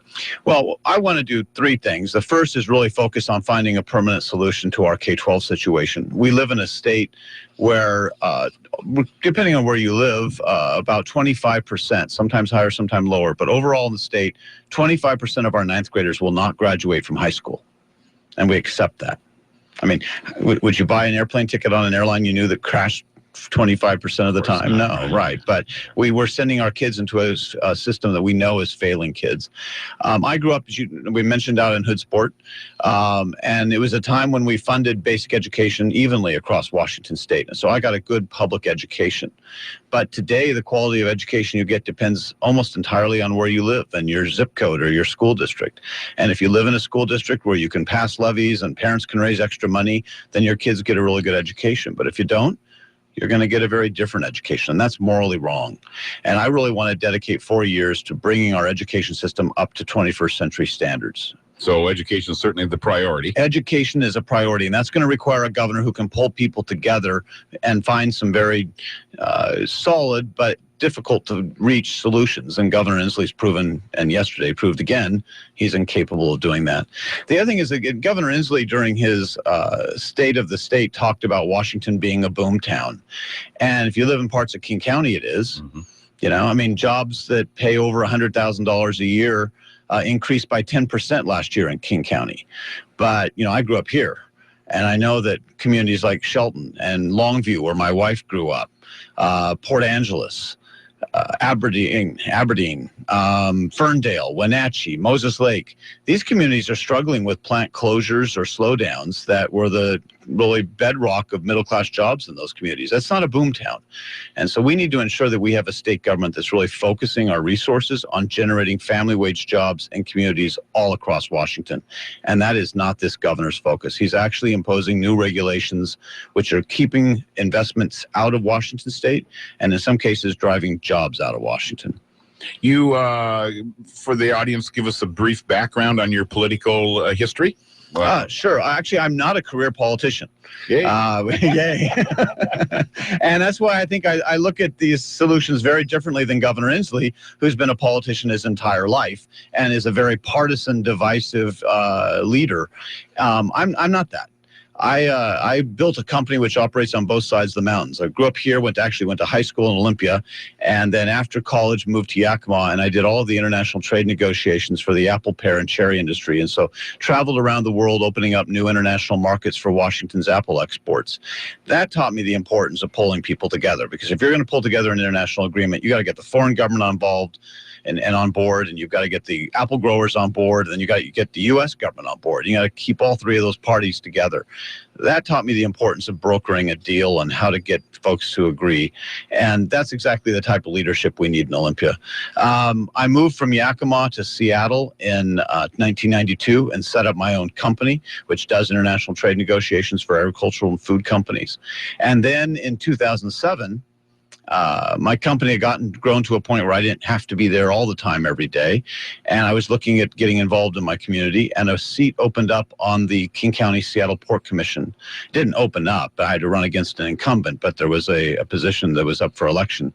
And so I ran King County wide. First election ever for running for anything. I ran King County, which is 3 congressional districts. Wow. It's 1/3 of the voters in Washington state, and we won. I mean, as a Republican, not very many people gave me a chance of winning in King County, but I pulled it off with 50% in bits and pieces, and then ran for re-election in 2011 and won with over 60% of King County's vote. So I'm a unique candidate in that I really come from the private sector. I've built a company that still operates on both sides of the Cascades. I still have a place over in Eastern Washington, so I'm moving back and forth all of the time. But I have been elected twice in King County, and that political base in King County, having grown up in communities like Shelton and Hoodsport and Barbara from Longview and working in Central Washington, gives me a perspective on our state that I can't remember a governor's candidate ever having before. Very good. Quickly now, for folks that want to find out more about you, contact you and reach your website, give us some information. Yeah, sure. We put new content on our Facebook page every day. So if you really want to know what's going on in the campaign and get up-to-date reports on what I'm doing and where I stand on different issues, go to Facebook, which is Bill Bryant for Governor. And then policy positions and more information about me can be found on my website, which is BillBryantForGovernor.com. So BillBryantForGovernor.com on web, and Bill Bryant for Governor on Facebook are two great ways to keep in touch. All right, very good. And you're here because you're heading to Olympia today. Well, I was in Olympia last night, spent the night with Mom and Dad, which is just down the road, about 15 minutes away. And it was good to see them again. And then, yes, I'll be back in Olympia today, but we'll wind up the evening north of Seattle. So it's a full day on the road. Another whirlwind day on the campaign trail. You bet. Come back and visit with us again. I would love to do that. The election, we'll certainly have an opportunity for you to do that. And best of luck to you in your campaign. Great. And we want to thank you so much for stopping by. Hey, I will jump at every chance I can to get back home. That's good. Absolutely. Yeah, I have to do a quick swing out to Hoodsport one of these days. Exactly. See what's changed there. Not a lot. All right, Bill Bryant, who is the gubernatorial candidate for governor of the state of Washington. Thank you, sir, for coming in this morning. Thank you both. It's been fun. Okay, best of luck to you, and we look forward to seeing you again very soon. 7:23 now on Daybreak with Dale and Carol this morning. We'll take a quick break and be right back.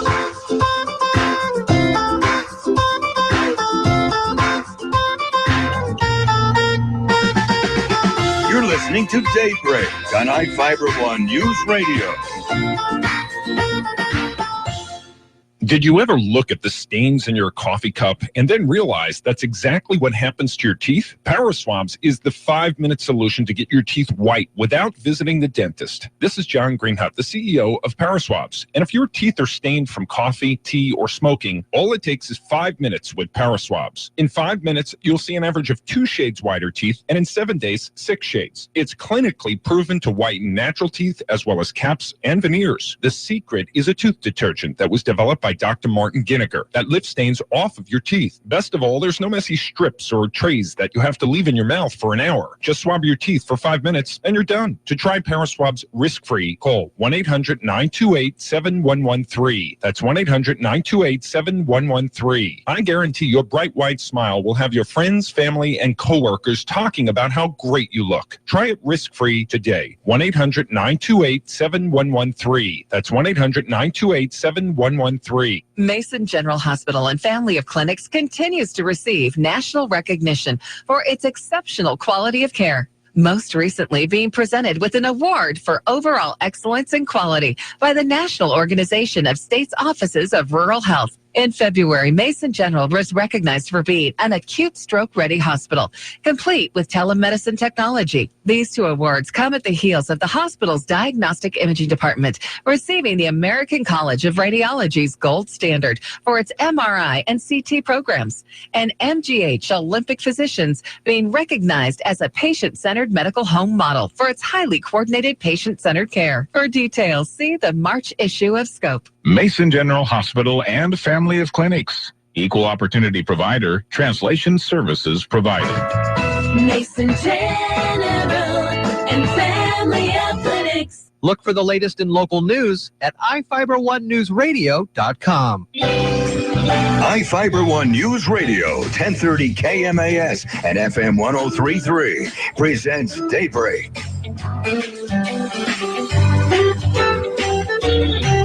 You do look rough around the edges. Oh my gosh. It is 7:26 Friday morning. Blue Friday for me. That's not My earrings were made by my sister. They're Mariners colors, if you can sort of see. Yeah, you can really see them. We do have Mariners silver and the blue and the white. Yeah. She knows that she made them for my mom and my sister and myself. Nice. And she knows that I wear them on TV, or YouTube or whatever it is. Whatever it is, the big mass media. The big mass media that tons of people are watching. The numbers are jumping. They are jumping all over. But I'm like, I don't have a Mariners T-shirt. I don't think I do either. I used to have an old Ichiro one. Mm-hmm. I have a hat, which I had yesterday in case the power was going to be out all day. So, but blue covers a lot of things for us around here. So It can be Mariner Friday blue, or it can be Sounder Friday blue. That's true, but each blue is just a little bit different. Oh yeah, and then Gonzaga's got blue in their colors. See? So I've been sporting my Gonzaga blazer over on the other side. Okay. Because they were in those 2 games on Monday and Tuesday, and so there was a BYU guy at the subway, and I'm wearing my Gonzaga stuff. This was the day before they played that night, but I didn't have enough confidence to give them any. Smack talk. I didn't do any smack talk. Well, Jeff was saying, because they were on that. They have that show on about Gonzaga. Right. So he was Right. wondering if that was causing them some issues this year, do you think? The biggest thing for me, I'd mentioned a week ago, was this Karnowski got hurt in the middle of the season, and he was really a big part of their plan for this year. There were people talking that they had, going into the season, the potential to be the national champions. Right. But you lose a 6'11" man that fills that middle and is an integral part of the rotation. That's a big blow to your program. So then they had young, inexperienced guards to go with, but they figured the three bigs would cover the guards until they got up to speed. Right. The guards kind of got thrown into the pressure cooker quicker than they had anticipated. So they stumbled. They lost a lot of games this year, more than they've done in years past. But you know what? They had a lot of backbone. Coach Few, again, some people kind of go, wow, he inherited the program. Well, he's 17 years now.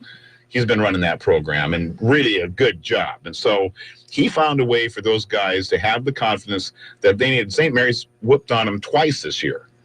And they beat them in the championship game by 10 points. And it wasn't even, they kept them at bay. They controlled the game. That was the perfect game for them to end the season and get ready for the NCAAs, because now they are swelling with confidence. They won the conference championship. They tied for the league title. Everything's going their way, and this is called ending on an up note, and with some momentum heading into the tournament. They could very easily win a couple of games and get deep into this tournament this year now, because they've got it figured out. But we'll find out tomorrow, or is it Sunday? Sunday Sunday is Selection Sunday. Yep. 7:30 now, news time, and special guests from the SAD Club standing by here on Daybreak with Carol, Dale, and Coco. Yes.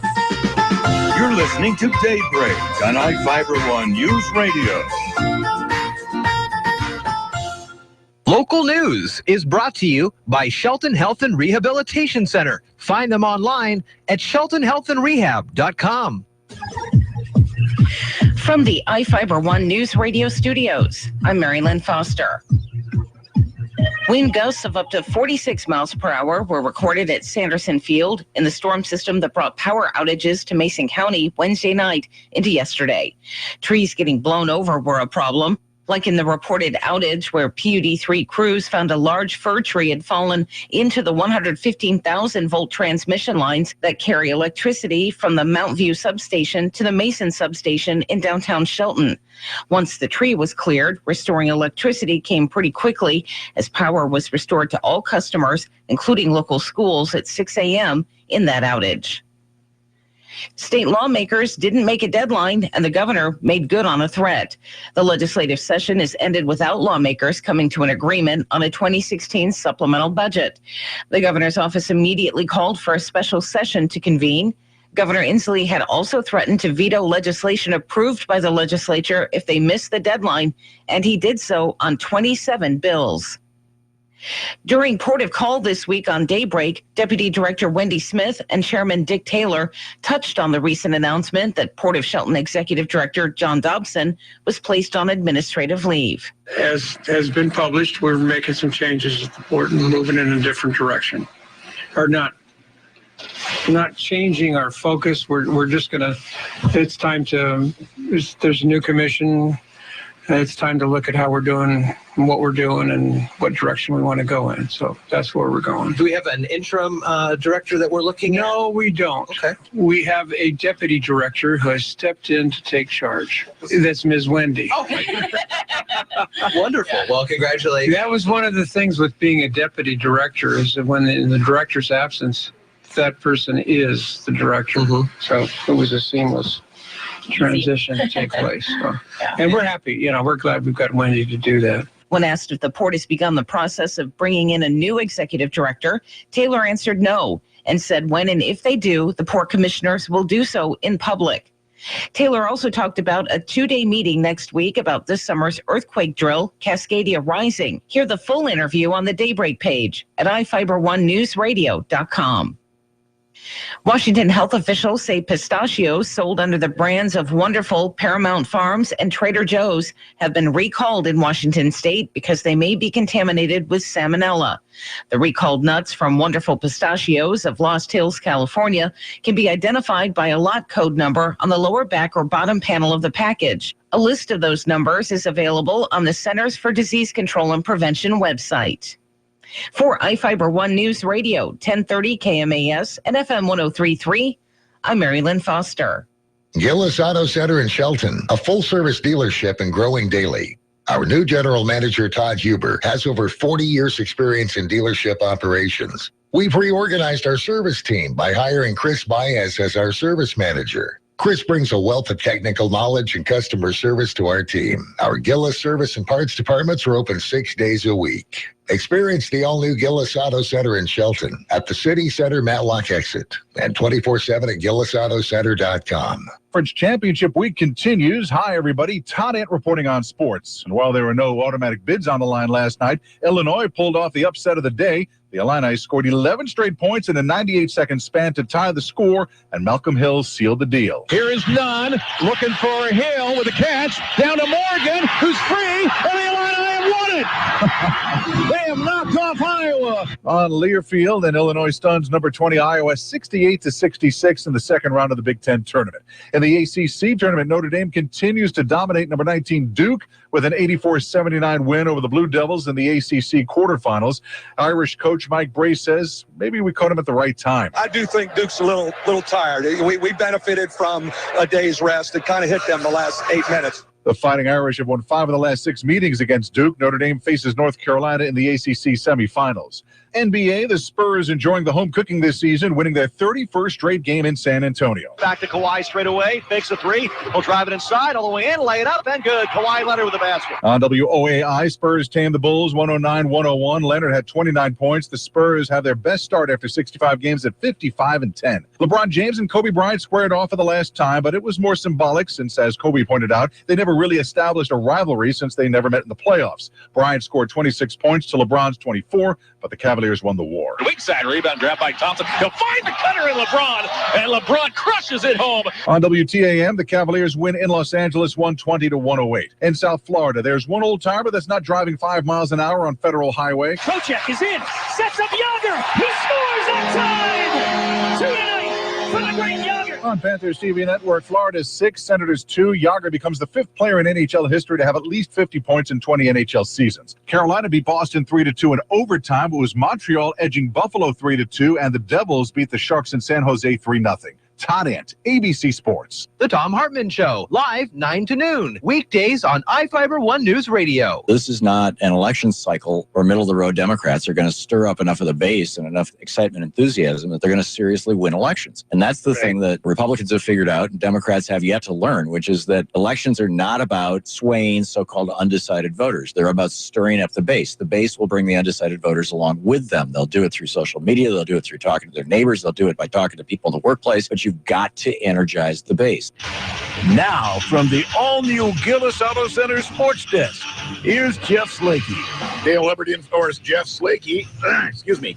And a good Friday to you, 736 here at KMAS. A reminder to check out our iFIBER1NewsRadio.com website. Right in the middle of the front page, Shelton High School regional sports from our sports director, Sean Wells. Big special community pride night happened just a couple of nights ago, and we've got a full video of the special day that was on Citizen Community Pride Night for the spring sports. Springtime already. My March goodness. 20th. March 20th, and we, by the way, this Sunday. Yes.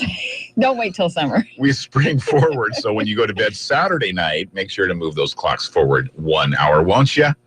At least do it by Sunday night, because otherwise you're going to be like late for work. Yeah, then it's my excuse why I was 2 hours late. Yeah, you'll be 2 hours late. It's a math thing, and so be careful with that. Mariners beat up on the Cubbies in spring ball yesterday, 10-8. John Lester, former Mariner, gives up 6 runs, 2 innings of work, 50 pitches to get his 6 outs. Wow, that was excruciating for the Cubbies. Seahawks continue to focus on retaining their own free agents and agreed to terms with receiver Jermaine Kearse. A big deal because Jermaine Kearse made a public statement last week, said, I'm not going to take a hometown discount because he's a hometown guy. And so Seahawks and Kearse reached a 3-year agreement. He got paid. He's a good receiver. He's in that upper echelon now, and so he deserves it. Seahawks recognized it. They paid him the dough, and he's going to be a Seahawk for the next 3 years. That's awesome. Also, a good defensive tackle, Atiba Rubin. I never knew what Rubin's first name was until today. But you see, I can remember, I see his jersey all the time out there. So defensive tackle Rubin signed for an extension, as did earlier this week Jeremy Lane, a priority for Seattle to get that cornerback. He is a good one. And he is part of our defensive group there that, you know, we have a good reputation, and Jeremy Lane contributes to that big time. So all that, and the Oregon Ducks, ranked 8th in the nation, having a whale of a season, got all they could handle from those upstart freshmen, the 4 freshmen, and Andy Andrews from the Huskies, the senior, 77 points against the Ducks. They just lose 83-77 in the quarterfinals of the Pac-12 tournament. That's sports. Carol's here with our weather forecast. Good morning. It's mostly cloudy for the South Sound area. High today in the mid-50s. The weekend outlook is going to be rainy. Sunday more so, up to an inch expected.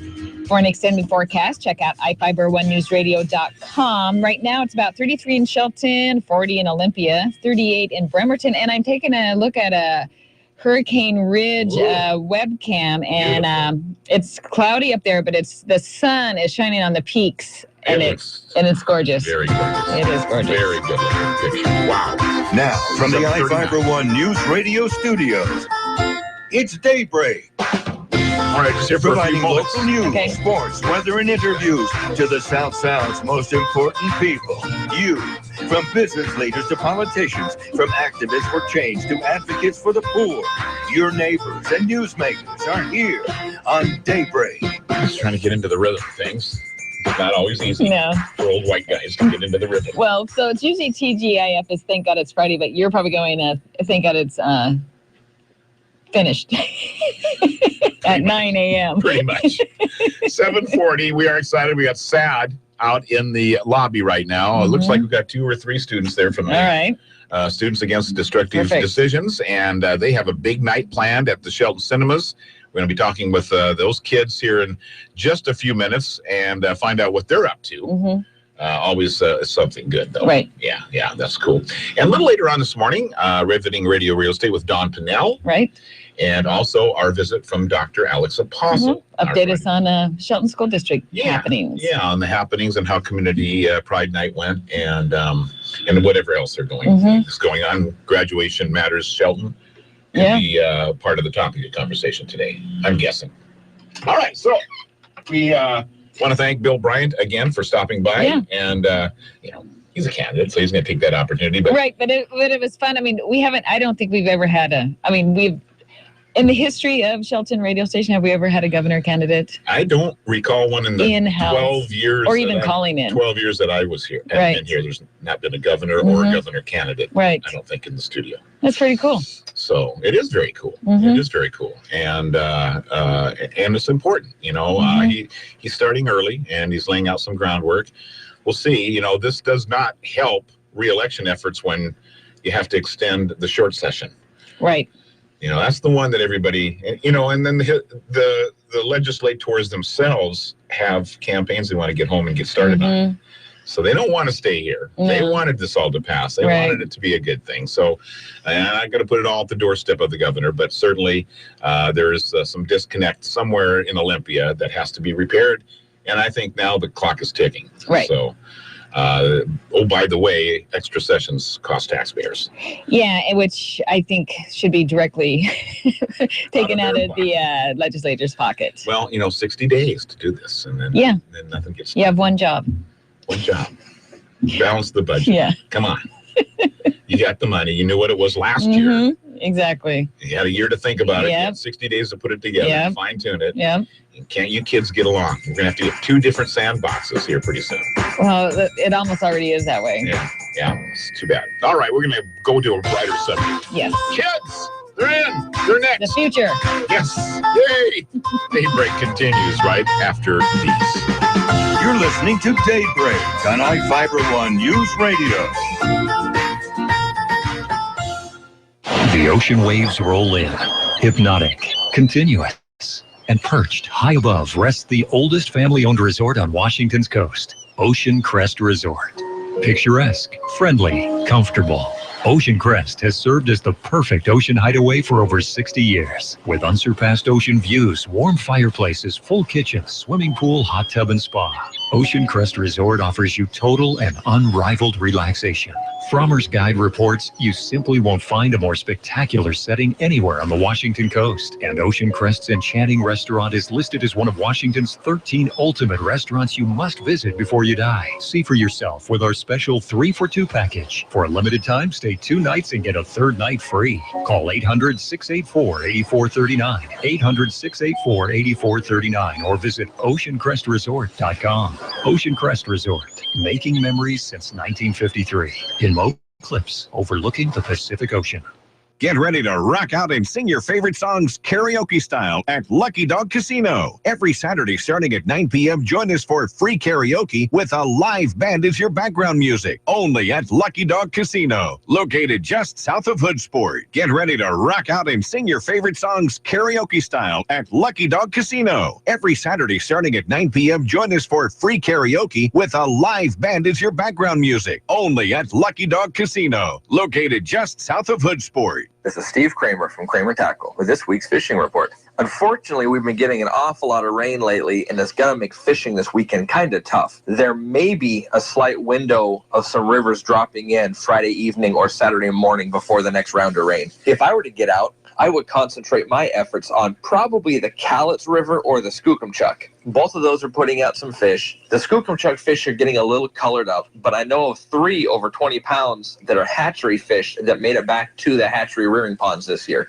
Definitely some quality fish. The Wainuchi is super crowded. It's still putting out some good fish. But if I were to head to the peninsula at all, I'd probably hit the Satsup or the Sole Duck. The Satsup is not as crowded, and it too is putting out tons of fish. The Sole Duck is not very crowded, but they're all wild, and they should be released. So if you get a chance, please take a kid fishing, and make sure you check out the recreations page at iFiberOne.com, and don't forget my site, KramerTackleandGuide.com. This has been Steve Kramer. Thanks for listening, and good fishing. Time now for the latest KMAS ski report. It's been one snowfall after another throughout the week, so we have powder skiing heading into the weekend at Summit at Snoqualmie Central and Alpental. Alpental with another 4 inches overnight. They have their free ride open on Saturday, plus Spree Fest with 2017 demos, 15 different brands of skis and boards to try out. Also a beer garden, lunch, and live music, all for charity. And then the Serpentine Massacre on Sunday. It's a high-speed race through the forest. It's $30, helmets required, and there's barbecue too. Summit at Snoqualmie East and West are back on Saturday with fresh, untouched snow. Crystal Mountain with a couple inches overnight, 1.5 feet this week. Mission Ridge on 40 trails in terrific shape. They got more than 1 foot of snow this week. And Stevens Pass got 3 inches fresh overnight. It goes with 1 foot from yesterday, so plenty of powder skiing for Stevens Pass, too. Mount Baker got 4 inches fresh since this time yesterday. Mount Bachelor got 5 inches. I'm Chuck Devine for KMAS News Radio, AM 1030 and FM 103.3.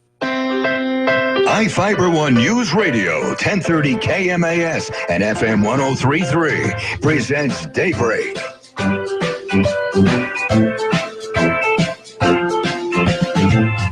All mics up. Countdown to craziness. We are at 7:46 in the morning. Delighted to have 4 prominent members of the SAD Club of Shelton High School in studio with us. From my left to right, and as you're looking at it on the Dealy Bob, it would be left to right too, because this is opposite. Yes. So if you're looking left to right, it's Alex. Hi, Alex. Good morning. Good morning. How are you? I'm okay. Okay, all right. Rachel. Good morning. How are you? Good. How about you? I'm doing well. Smile. That a girl. All right. Stephanie. Hi, Stephanie. Good morning. Nice to have you with us. And then the quiet, shy one, Alec. Yes. I'm very shy. You are not. Welcome, all of you, and congratulations for being part of the SAD Club. Now, you guys are going to take over Shelton Cinemas. Tell us a little bit about that. Yeah, we have a movie coming up on the 19th at 10:30 a.m. and it's for the movie Allegiant. And the tickets, we're going to sell them for $5. And the SAD Club is going to be running the concession stand, and it's to go to a national summit. Oh, wow. Or national conference. National conference. Yeah. So the 19th is a week from this Saturday, then a week from tomorrow. Yeah. And what time is the movie? 10:30 a.m. in the morning on a Saturday. Okay. People are going to get up. Kids are going to get up. Hopefully. And they're going to let you guys have the concessions off of that thing. Yeah. That's awesome. Yeah, that's nice. That's a really nice gesture on their part. And what are you going to use the money for? Where's this convention? Tell us a little bit about that.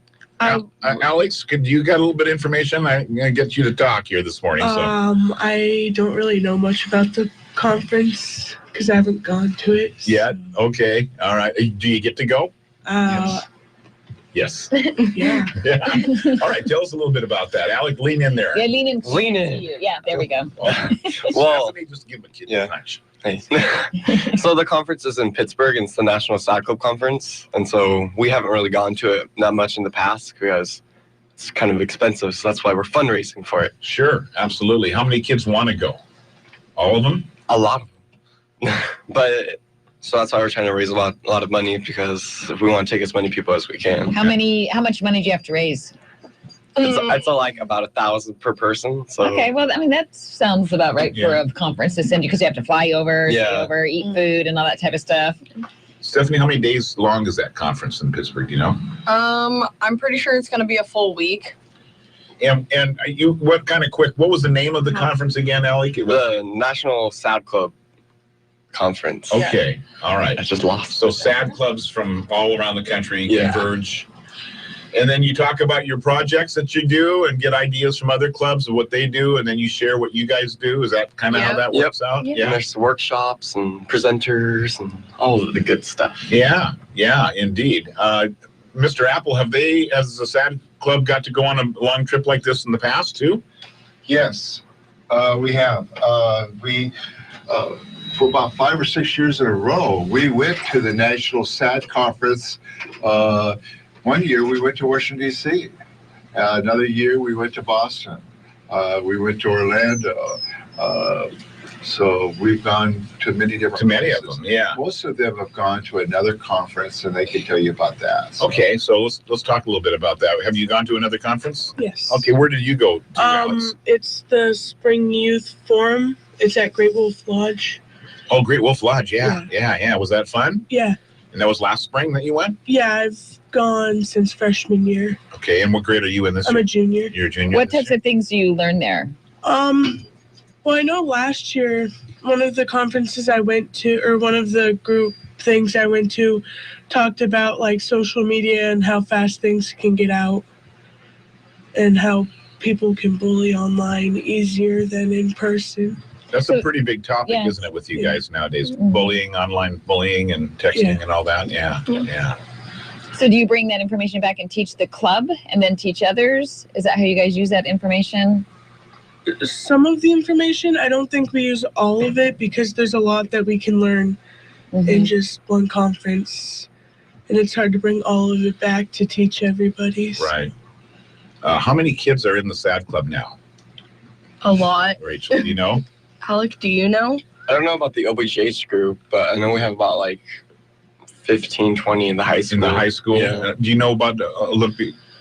Well, we have 2 different lunches, and I have the second lunch, and there's probably about 10, 11 people in that one.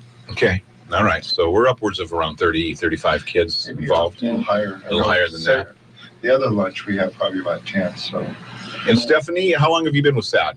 I've been with SAD since my 8th grade year, and I'm a senior, so however many years that is. And you're a senior as well, or? Yeah. Yeah. Okay. And how long have you been involved, Alec? 3 years. 3 years. All right. And have you guys gotten to go to some conferences as well? Yeah. During your time with SAD? Tons of them. I was going to say one of my favorites is the National Student Safety Program Conference. That's a different one than what they both brought up.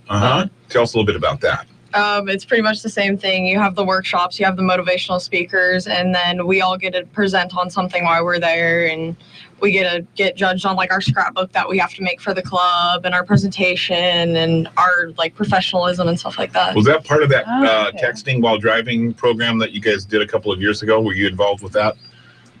Wasn't the SAD Club and putting the signs on the buses and doing some radio commercials and that sort of thing? Yeah. Is that your project you presented then at the event? Or did you present a project at the event? Did we do texting and driving? We have presented our texting and driving, but just 1 year. We presented on what last year, Alan? What did you present last year? What did we present on last year? Oh, we presented on multiple things that we did that year, like our prescription drug video, media awareness. Oh, yes. Okay. Yeah. Yes. Okay. We should all remember that. Yes, I died in that. You did? Yeah, Sorry. I overdosed. Okay. Well, That's probably you not made a a good thing. remarkable recovery. Yeah. Back from the dead. Well, again, it's going to be a week from this Saturday at the Shelton Cinemas at 10:30 in the morning. But just $5 admission.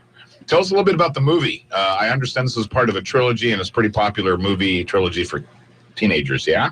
I love these books. Okay. All right. What are they about? What's the storyline here? Do you want to describe it, or do you want me to? You can't. I've only seen one. Well, I read all the books and seen all the movies. It's like a futuristic dystopian like city where they displace all the community in. Now I can't even word this. In their like attributes, like either they're very intellectual, very brave, or very caring, or even very like truth telling. And then it's all about like breaking those boundaries and like figure out who you are and all that. And so then this is the final of the 3 books that have gone to movie, and it's called The Allegiant. I've got that right. Starts at 10:30, and the SAD Club is going to take over the concessions. So at 10:30 in the morning, popcorn, hot dogs, all that's good for you. Good breakfast, like licorice. Yeah. I like licorice. Yeah, me too. Nutritious things. All nutritious things, certainly, of course. Well, I mean, popcorn is kind of nutritious if you don't put butter on it. Well, what's the point if I you know. don't put If you butter go on to the it? movies, you got to put butter on popcorn. That's true. And we always like to give you kids an opportunity to do a shout out to anybody that may be listening. So, Alex, do you want to say good morning to anybody in particular? Or? No, everyone I know is asleep. Let's sleep no more. It says so on your hat.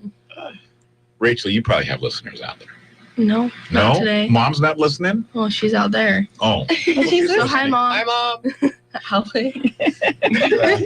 Stephanie, how about you? Do you have anybody you want to do a shout out to this morning? I'm just going to say good morning to Shelton. Oh, that's very nice. Yes. Very nice. And Alec. Good morning to my father, because I didn't say good morning to him last time. Okay. All right. Well, there you Good go. morning to me. Yeah. Very good. Any other questions? Nope. You guys have fun. We'll see you a week from Saturday. And very best of luck on this fundraiser. Please let us fill us in on any future fundraisers you've got for raising this. When's the trip supposed to go? When are you supposed to do this? June. In June. So you better get busy.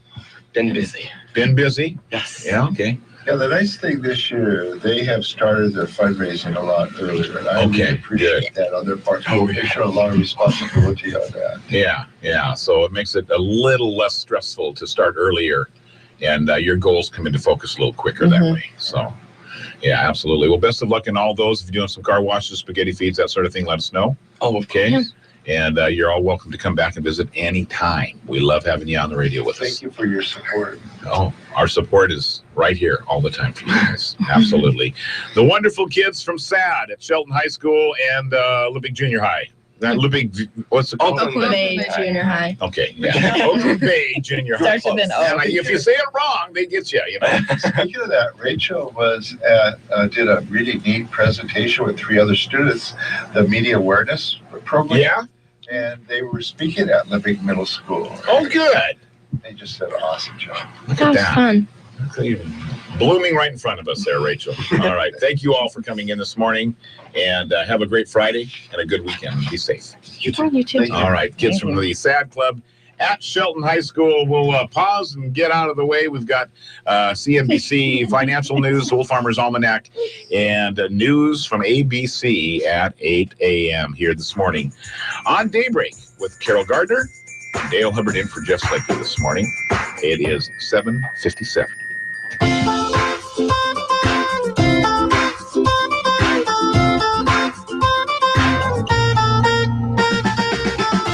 listening to Daybreak on iFIBER ONE Newsradio.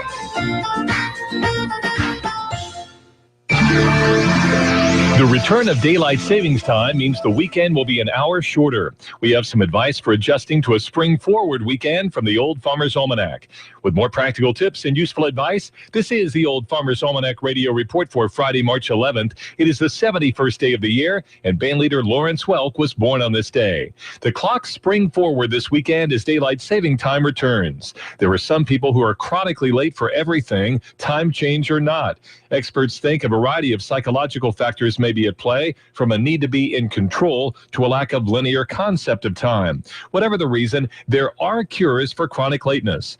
Practice forward-thinking techniques. Instead of asking what time is the meeting, for example, ask yourself, what time do I need to leave? And put a timer on your morning routine. Knowing how long it takes to get ready is half the battle. That's your Old Farmer's Almanac radio report. Find our advice of the day at almanac.com. iFIBER ONE Newsradio, 1030 KMAS and FM 103.3 presents Daybreak.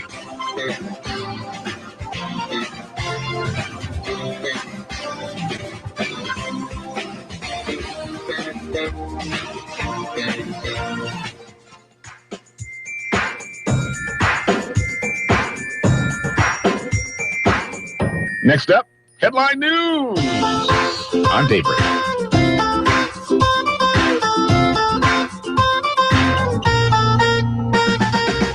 You're listening to Daybreak on iFIBER ONE Newsradio.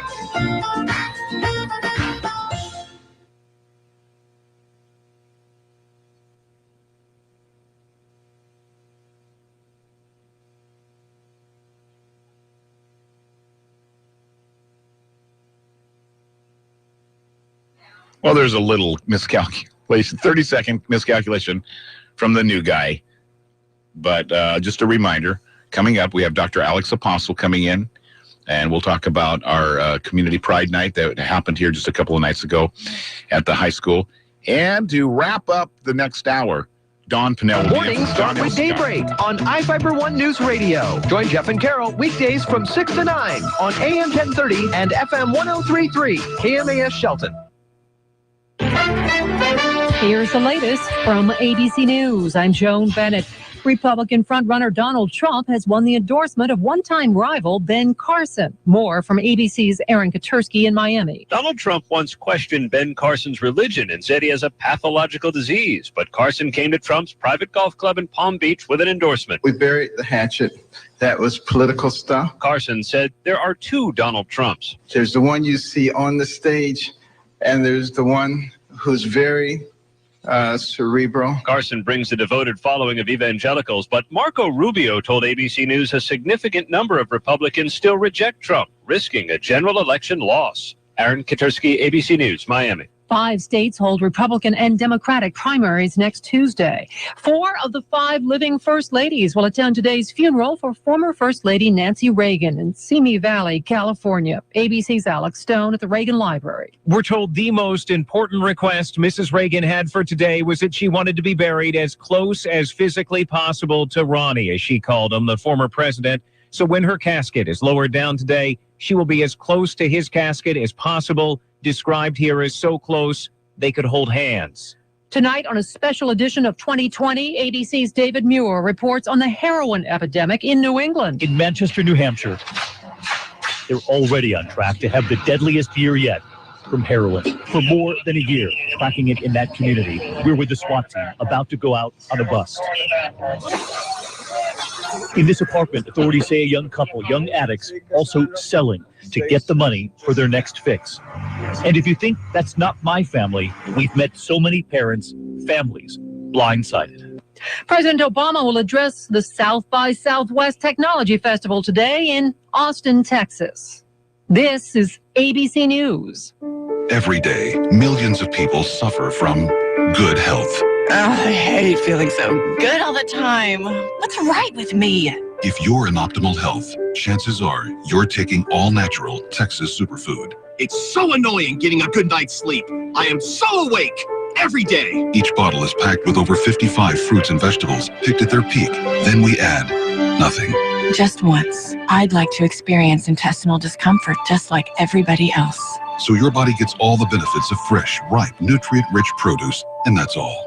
I wish I could get sick more often, especially during flu season. No pesticides, no animal products, no fillers, sweeteners, or artificial anything. Why do I have so much energy? Why? Visit us at trytexassuperfood.com or call us at 844-START-55 today to get started on your path to the healthiest version of you.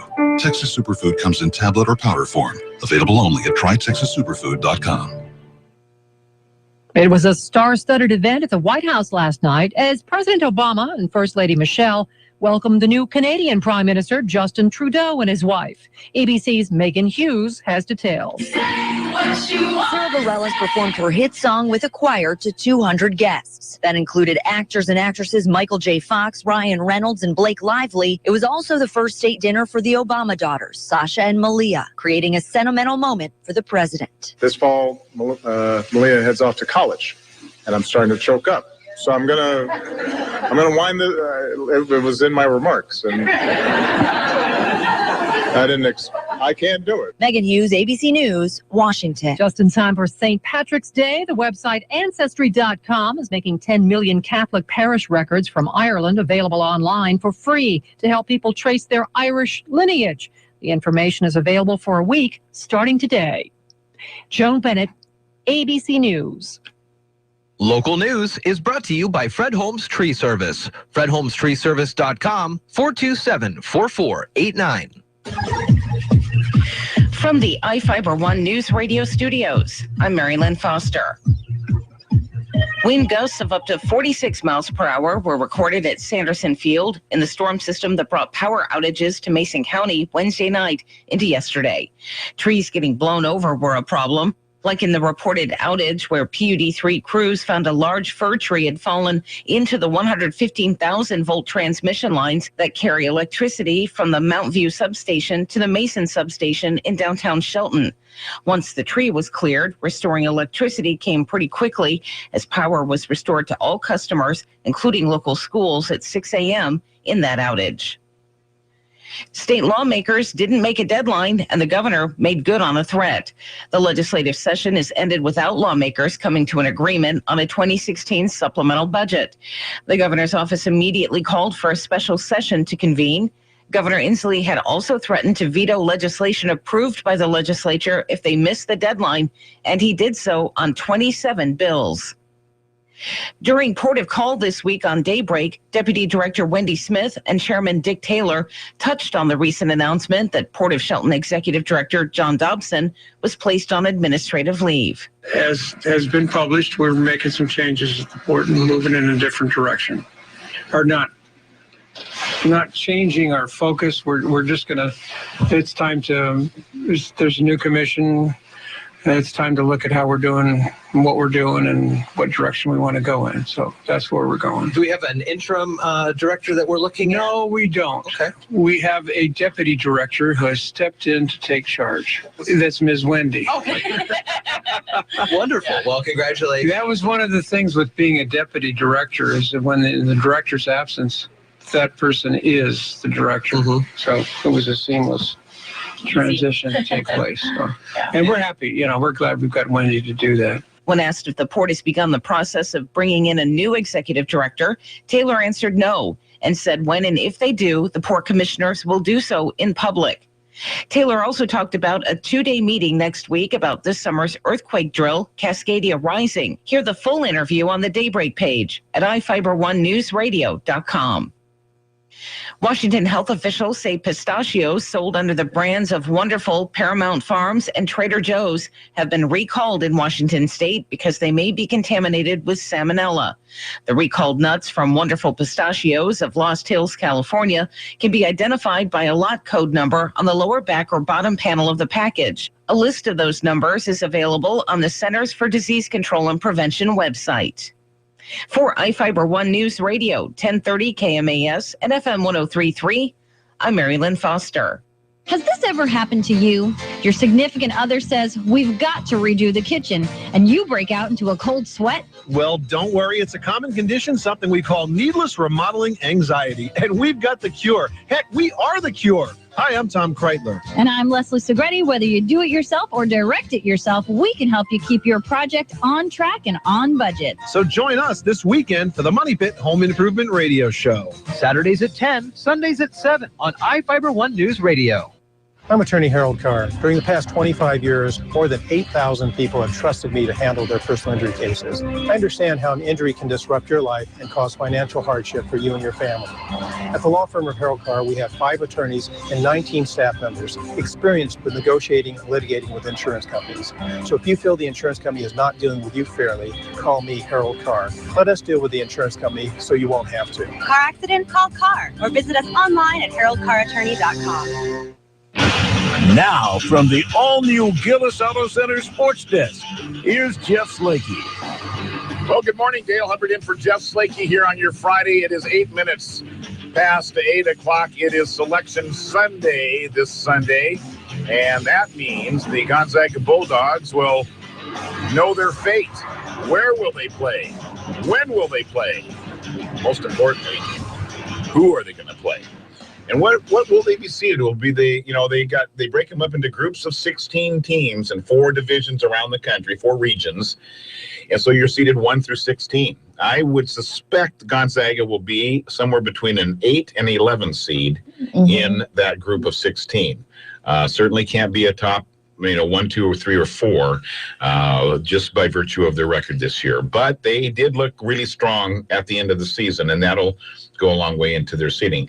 A lot of the upsets happen with those 11, 12, and 13 seeds doing something crazy to the 7, 8, and 6 seeds.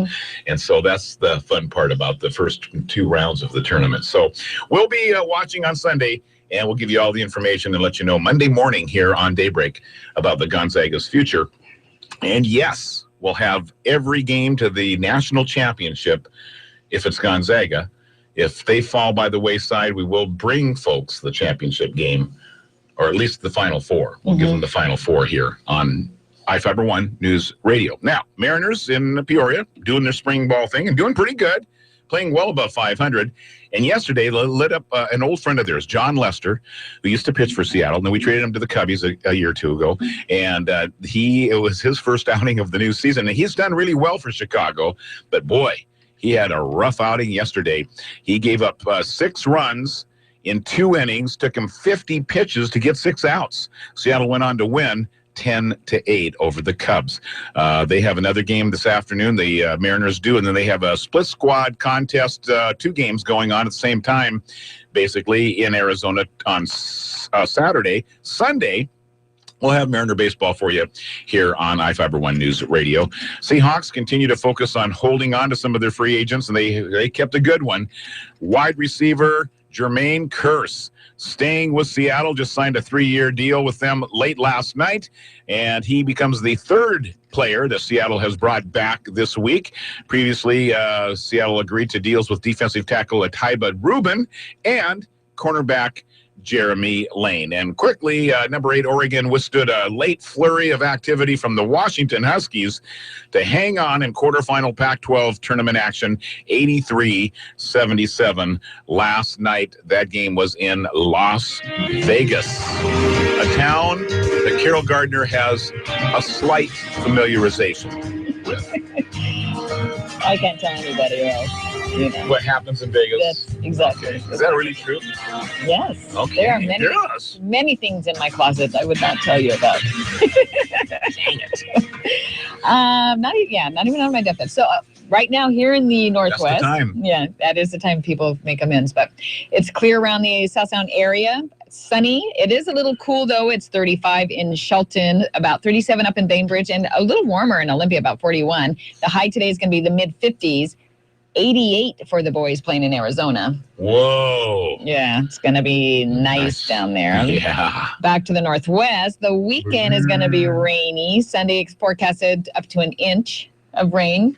Saturday will be rainy, but Sunday a lot more rain. Oh my goodness gracious! And maybe some thunderstorms were mentioned. A possibility. Possibility, but as of right now, they haven't really been mentioned. Just major rain. So for an extended forecast, check out iFIBER1Newsradio.com. And right now, it's 35. All right. 8 now from the iFIBER One News Radio studios. It's Daybreak. Providing local news, sports, weather, and interviews to the South Sound's most important people. You, from business leaders to politicians, from activists for change to advocates for the poor, your neighbors and news. Dr. Alex Apostle coming your way next on Daybreak with Carol and Dale this morning.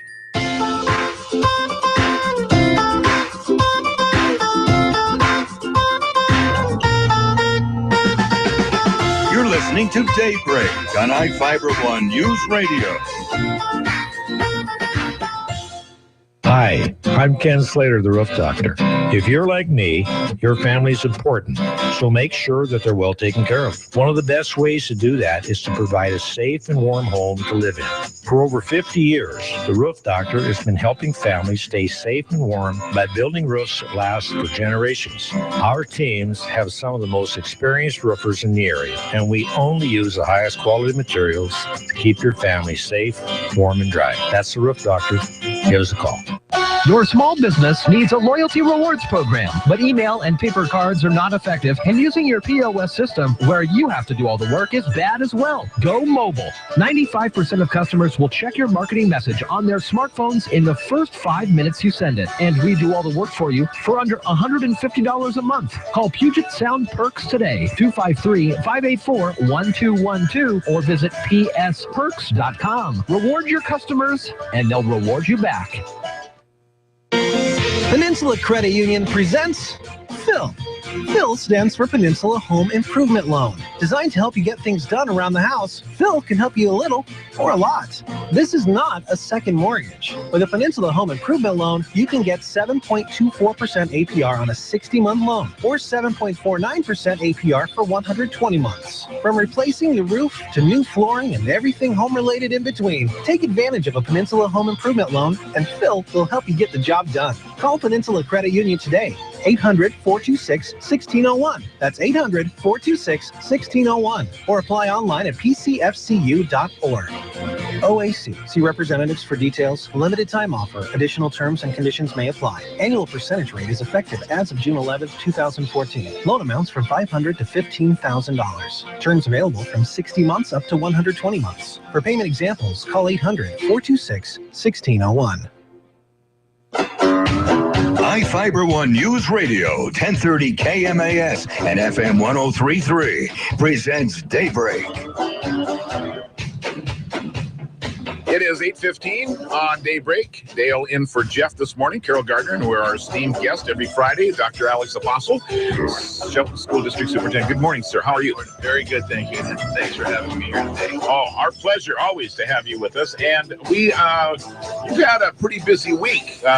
When we talked last Friday, coincidentally, I was in studio that Friday too, and you had coming up that afternoon the kindergartner kids and the fifth graders. Yes, kindergarten and fifth graders at Bordeaux Elementary. We kind of had a celebration in support of Graduation Matters Shelton.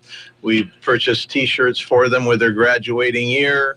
And so we had a great time up there, and we're very excited. Yeah, that is very cool. And when you think about it, so Carol, so 2012 or 2016, and then you go 12 years down the road, right? That takes so 28. Wow. 2028, and then 2023 for the fifth graders. For the fifth graders, and those just seem like so far away numbers. Yeah.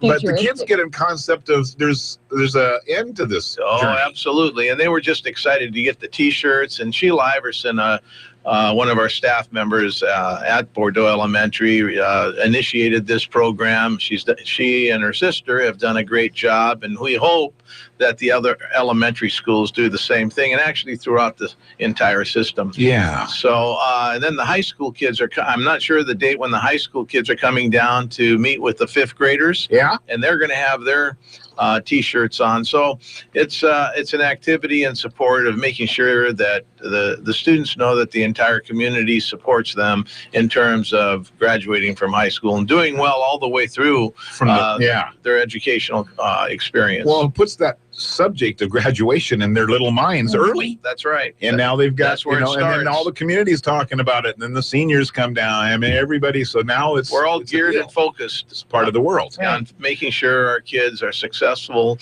in elementary school and throughout their experience. Yeah, absolutely. So. And then Community Pride Night Wednesday. Yeah, we had a Community Pride Night to honor our coaches and athletes and families on Wednesday at the high school from 5:30 to 6:30, and that was a great event. The crowd was a little smaller than our fall and winter Community Pride Nights, but they were very spirited, and the students, athletes did a nice job presenting themselves. And of course, we honored our coaches who worked so hard to support our kids. Oh, yeah. And then Raul Alegre, a Shelton grad, right, has he didn't make it to this event, but he's going to be coming later. We're going to try to bring him to Shelton as soon as possible, but he had a video that at the Community Pride Night, which went over extremely well. He talked about his experience here in Shelton and his career in the NFL and at the University of Texas. When he was there, they were ranked number 2 in the nation. He also played football for the University of Montana, but they didn't have an engineering school, and so that's why he transferred from the University of Montana to the University of Texas. That's an important part of the story, too. Yeah. So he did a very fine job, and I'm hoping that we can get him to come back to Shelton. He really is an inspiration to our kids. Our sports director, Sean Wells, has a video of that night from Wednesday night. You can go on iFIBER ONE Newsradio.com and check that out and see a little bit of that video that Alegre had furnished for everybody. And I heard it was quite inspirational. It was very good. Yeah, that is neat. What else is on the docket? Well, we're marching through the year pretty quick. I can't believe it's already in mid-March, heading towards mid-March, and we'll be talking about graduation and our moving on programs that we're initiating this year at our elementary schools and at the middle school and high school or junior high. So it's going to be an exciting conclusion to the school year. Yeah, spring does seem to be the fastest of the 3 seasons. It really moves. And we've got a spring break, of course, the first week of April. So a lot of things happening, good things happening in our school district, and we're rolling forward. And people should be heads up to know that there's going to be some voting to be done here in the future. Right. I'll let you have a free plug this morning on that. February 14th, Valentine's Day, 2017, we're going to run a levy, a replacement levy, and a bond, and we're going to move forward on both of those initiatives. In respect of our taxpayers, we're going to just go for a replacement levy, which means that we're not going to ask for any more money than we're getting right now. It's $4.26 per thousand in terms of your property tax. And then, of course, with the bond issue, we're going to be very cognizant again of the taxpayer.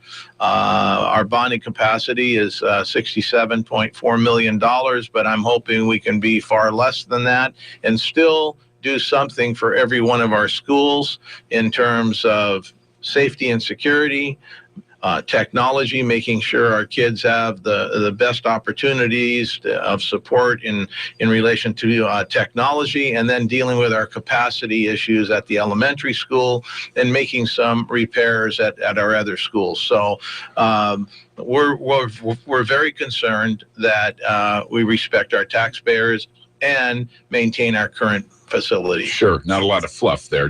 Just what necessary we just needs, not what we want. It's just keeping things moving forward and doing the best to preserve our current facilities. Yeah. Oh, I was just going to sort of say what you said. The levy is a continuation of what's already been happening. Yes. And the bond is for more of a maintaining, not to build anything new. Yes, that's a good question. Or a good statement. The levy is basically for everyday types of expenses. It's a very important piece of our budget. And without that levy, we would be in trouble. But the bond issue, I'm going to be working with a Citizens Advisory Committee. I've asked each principal in our schools to put advisory committees together for each building and review their needs, and they would submit those needs to the Citizens Advisory Committee, and then, of course, we would ultimately go to the school board. We're moving already in terms of the process, and I'll be inviting various members of the community to participate on the Bond Advisory Committee, so that it's a very collaborative and transparent process. All right, very good. Well, come back and visit with us. Absolutely. Next Friday, would you? You bet. I'll be here, and thank you very much for having me. We appreciate it so much, Dr. Alex Apostle, Shelton School District Superintendent, 822 here at iFIBER1newsradio.com. And time for us to take a quick pause for the cause here, and we'll be right back with more Daybreak. Heads up, we do have Dawn Pinnell coming up soon with our riveting radio real estate. That'll be at 8:45, 8:22 right now.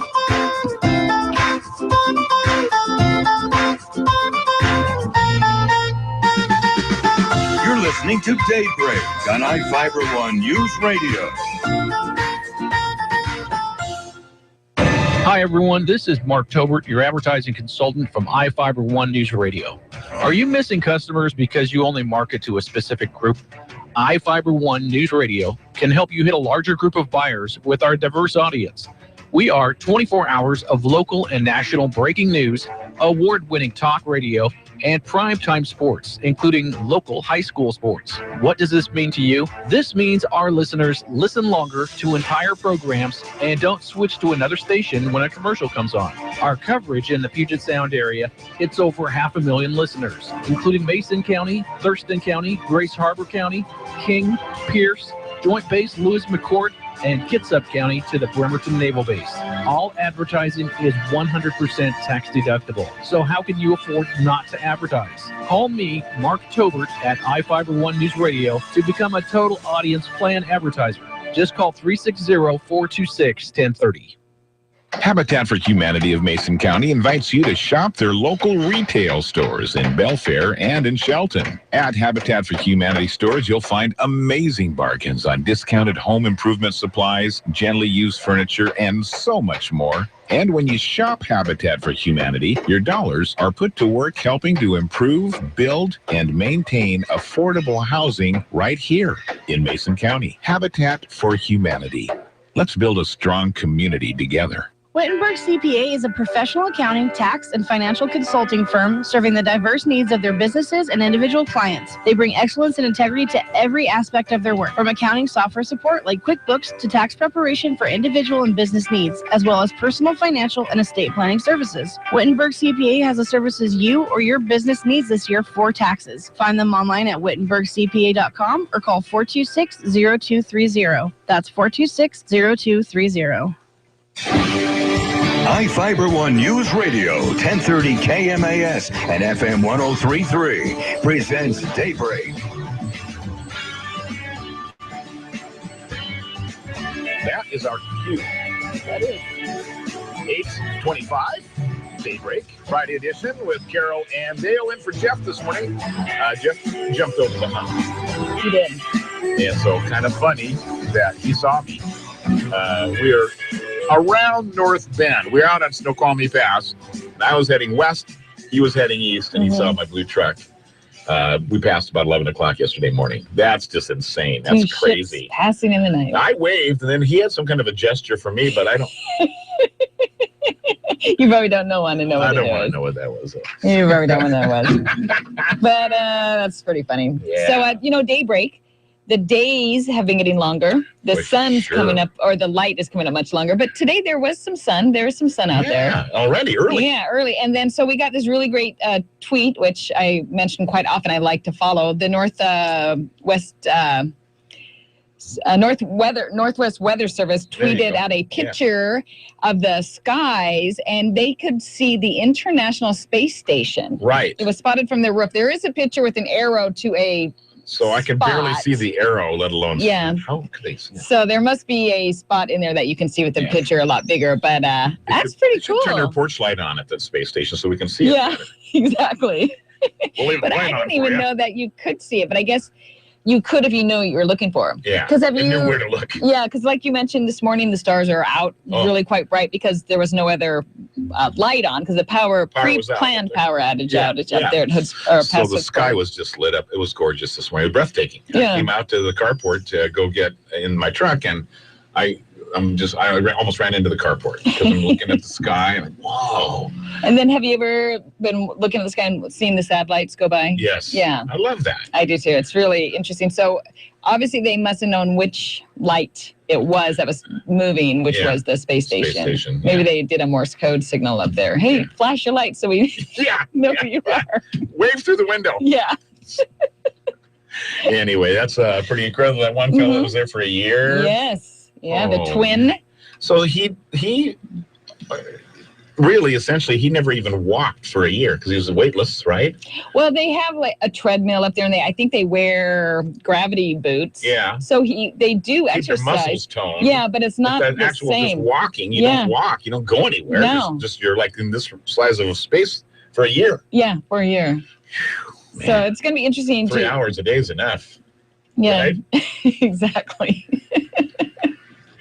Anyways, they're going to be doing lots of experiments, which they already have done on him and his twin during the same time. His twin on Earth, him up in the space station. Oh, really? Yeah. I didn't hear about that part. Yeah, he's a twin. Oh, neat. So that was it would be interesting to see the different tests. Yeah, see if he stopped his aging process or if he accelerated his aging process. I think I don't know. I'm not a scientist, but I've heard that you slow down in space. It would make sense. Yeah. Because there's not a lot of things detracting. I don't know why it would make sense, but there's no gravity pull. Well, that could be the reason why we age. That's what we noticed. The first thing it was like, that stuff's sagging. Yeah.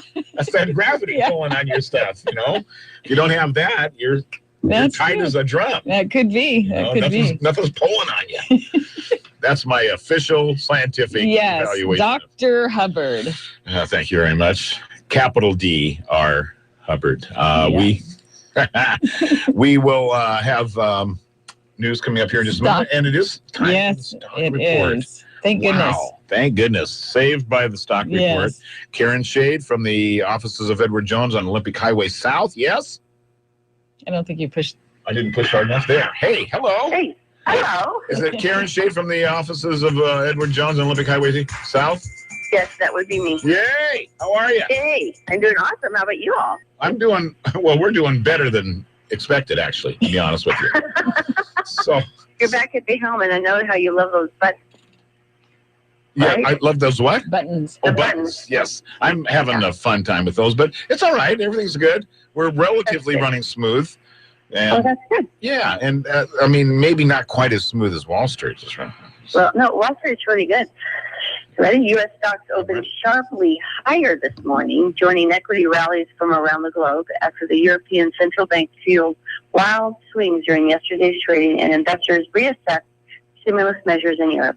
In economic news, prices for imported goods fell 0.3% last month in a sign that global economic weakness, the strong dollar and cheap oil may continue to curb overall U.S. inflation. Bond prices are lower in response to strength in equity markets. So far this morning, the S&P 500, the best performing sector is financials, while the worst performing sector is consumer staples. The Dow Jones Industrial Average is up 201 points at 17,196. The Standard & Poor's 500 Index is up 22 points at 2,011. And the NASDAQ Composite Index is up 60 points at 4,722. This morning, volume on the New York Stock Exchange is high, with about 260 million shares being traded, and advancers are outnumbering decliners by a wide margin. In the commodity markets, the spot price of gold is down $13.44 to $1,258.82. The spot price of silver is up a penny to $15.61, and crude oil prices are up 46 cents to $38.30. In the bond markets, the 30-year Treasury yield is currently 2.74%, and the 10-year Treasury yield is 1.98%. Stocks of local interest: Amazon is up $7.26. Costco is up 7 cents. Boeing is up $2.42. Starbucks is down 48 cents, and Microsoft is up 72 cents. This is Karen Shade of Edward Jones, member SIPC, serving individual investors with personalized attention and long-term financial advice. I'm located at 1051 Southeast State Route 3 in Shelton. And if you'd like additional information, you can contact me at 426-4590. And daily commentary is also located on our website at edwardjones.com. All right. Thank you, Karen. Have a wonderful weekend. You too. Bye-bye. Bye-bye, hon. Local news brought to you by the Lucky Eagle Casino. Visit online at luckyeagle.com. From the iFIBER ONE News Radio studios, I'm Mary Lynn Foster. Wind gusts of up to 46 miles per hour were recorded at Sanderson Field in the storm system that brought power outages to Mason County Wednesday night into yesterday. Trees getting blown over were a problem, like in the reported outage where PUD3 crews found a large fir tree had fallen into the 115,000-volt transmission lines that carry electricity from the Mount View substation to the Mason substation in downtown Shelton. Once the tree was cleared, restoring electricity came pretty quickly as power was restored to all customers, including local schools, at 6 a.m. in that outage. State lawmakers didn't make a deadline, and the governor made good on a threat. The legislative session is ended without lawmakers coming to an agreement on a 2016 supplemental budget. The governor's office immediately called for a special session to convene. Governor Inslee had also threatened to veto legislation approved by the legislature if they missed the deadline, and he did so on 27 bills. During Port of Call this week on Daybreak, Deputy Director Wendy Smith and Chairman Dick Taylor touched on the recent announcement that Port of Shelton Executive Director John Dobson was placed on administrative leave. As has been published, we're making some changes at the port and moving in a different direction. Or not changing our focus. We're just going to, it's time to, there's a new commission. It's time to look at how we're doing and what we're doing and what direction we want to go in. So that's where we're going. Do we have an interim director that we're looking at? No, we don't. Okay. We have a deputy director who has stepped in to take charge. That's Ms. Wendy. Okay. Wonderful. Well, congratulations. That was one of the things with being a deputy director is that when in the director's absence, that person is the director.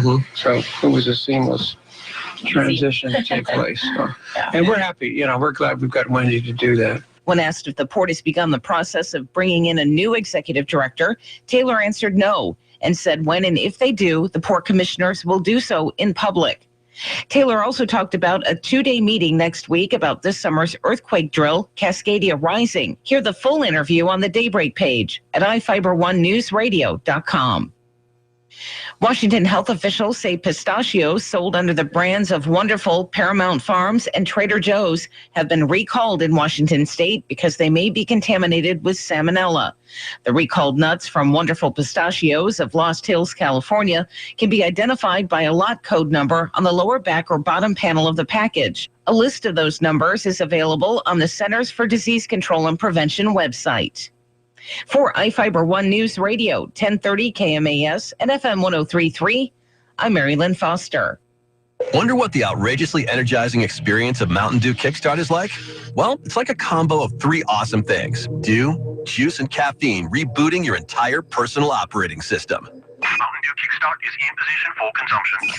Release the Mountain Dew Kickstart.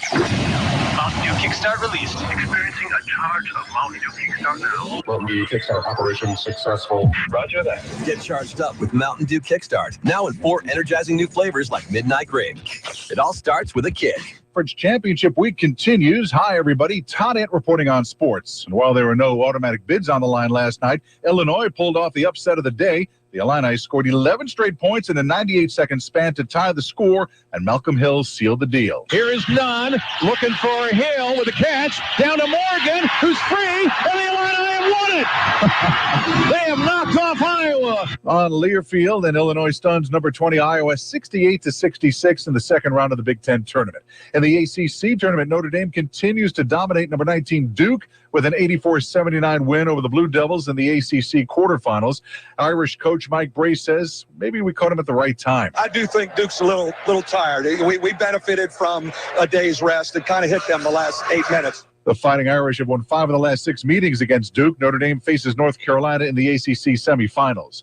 NBA, the Spurs enjoying the home cooking this season, winning their 31st straight game in San Antonio. Back to Kawhi straight away, fakes a three. He'll drive it inside, all the way in, lay it up, and good. Kawhi Leonard with the basket. On WOAI, Spurs tamed the Bulls 109-101. Leonard had 29 points. The Spurs have their best start after 65 games at 55-10. LeBron James and Kobe Bryant squared off for the last time, but it was more symbolic since, as Kobe pointed out, they never really established a rivalry since they never met in the playoffs. Bryant scored 26 points to LeBron's 24, but the Cavaliers won the war. Weak side rebound grab by Thompson. He'll find the cutter in LeBron, and LeBron crushes it home. On WTAM, the Cavaliers win in Los Angeles 120-108. In South Florida, there's one old timer that's not driving 5 miles an hour on Federal Highway. Kocek is in, sets up Yager. He scores on time. 2 tonight for the great Yager. On Panthers TV network, Florida's 6, Senators 2. Yager becomes the 5th player in NHL history to have at least 50 points in 20 NHL seasons. Carolina beat Boston 3-2 in overtime. It was Montreal edging Buffalo 3-2, and the Devils beat the Sharks in San Jose 3-0.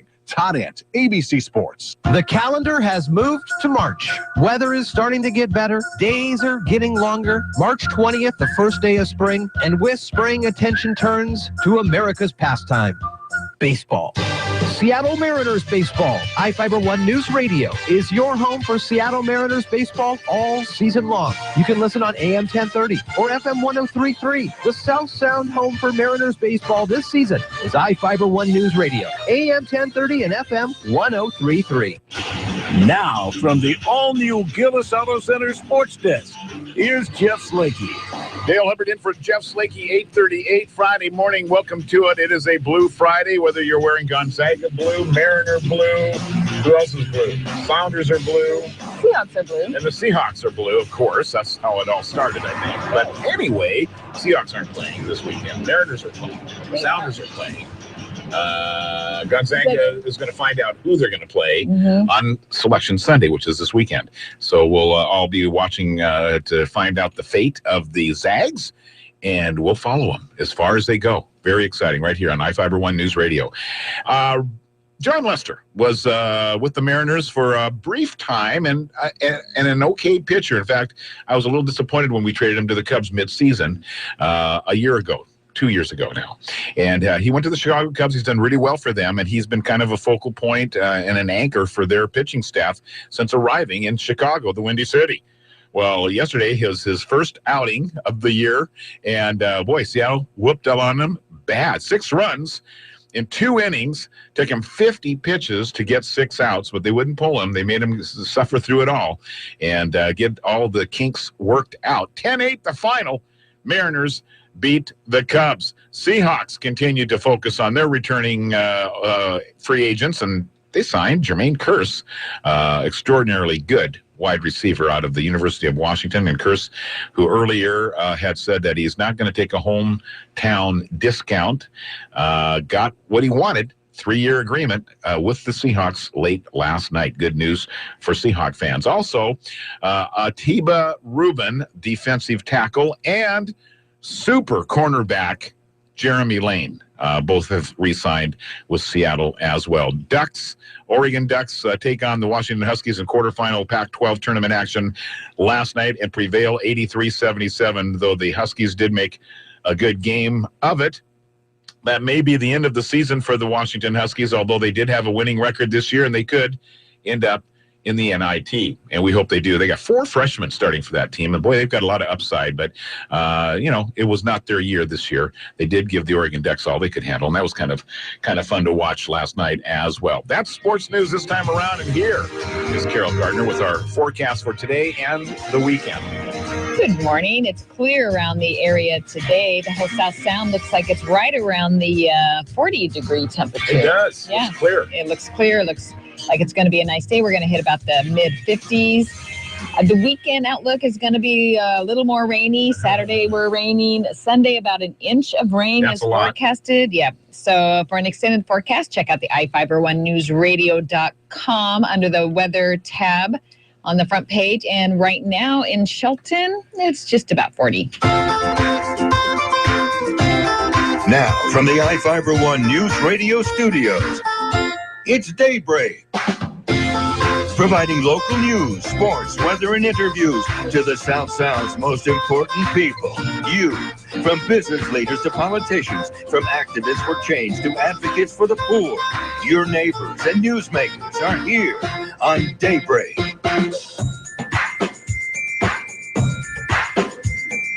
(8:41). Just a few moments. Dawn Pinnell will join us for her riveting radio real estate. Dawn Pinnell from John L. Scott Realty here in downtown Sheldon. Good times for the real estate industry right now. You know, I mean, not like through the top roof, but not bad. Right. Better than it was a year ago or 2 years ago, certainly. So we'll talk to Dawn a little bit. I think you guys have been in kind of a continuing series of steps to take when you're listing and selling a home, right? Right.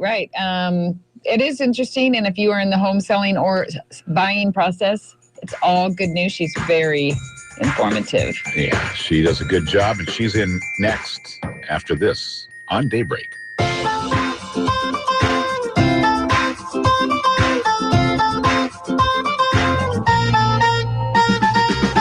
You're listening to Daybreak on iFIBER ONE Newsradio. There's no place like home. Information at your fingertips. I'm JohnLScott.com. Contact your John L. Scott Real Estate Specialist. We're here to help. Welcome home. Hi, I'm Dawn Pinnell from John L. Scott Real Estate in Shelton, where we're all about helping you buy or sell your house so you can say, I'm home. Since this is the last show of the year, I thought I would share some statistics with you. I'm not really a big statistics person, but I thought some of these were interesting. First, let's talk about an area market survey for active and sold listings. As of the first part of December, the active listings in Mason County had an average price of $231,839, and they had a median price of $189,500.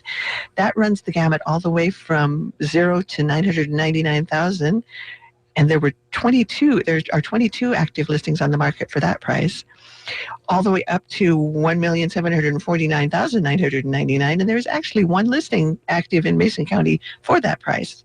The average, it looks like, in the $100,000 to $119,999 range, there are 26 properties on the market for that price. $120,000 to $139,999, there are 33 available on the market. $160,000 to $179,000, $180,000, there are 30 available. Well, that was back in the day. Hey, Dawn, that was back in the day. That was back in the day. We don't need to well, we could review, but you're here live. So why review? It's Dawn Pinnell from John L. Scott, and it is riveting radio real estate time. It is. You're 30 seconds early because I was not paying attention. Okay. That's all right. We can fill that time. We're having a high-level discussion about a theme song for radio real estate. Riveting radio real estate. Riveting radio. Maybe the listeners out there could sing. Yeah, we probably have a couple of composers listening this morning. If you guys want to put together a little tunage, like a 30-second little, something. Yeah. We sure would listen. A riveting intro to a riveting intro to the whole thing, and then that way they would be cast forever with the opening theme music to Dawn walking in the studio, and we're having a brand new TriCaster put into the studio here soon, so we'll be able to catch you walking in. Oh my goodness! And walking out. Oh my goodness! Oh man! It's gonna be professional. Yeah, flipping me off. No, I won't. I better not do that then. So if anybody is listening and they do want to send some music and send into Daybreak at iFIBER1.com. Yes. Very good. We'll see what happens. All right. That would be a lot of fun. So now I'm arriving late to the conversation, but I understand you and Carol have had a riveting conversation about the process of listing and buying. It's very interesting. We have. It's been fun. I've enjoyed it. So far we've talked about the initial contact. So when you come and talk to me and tell me you want to list your house, and then we talked about finding a good price for the property and what's all involved in that. And it is a little bit more involved than most people think it is.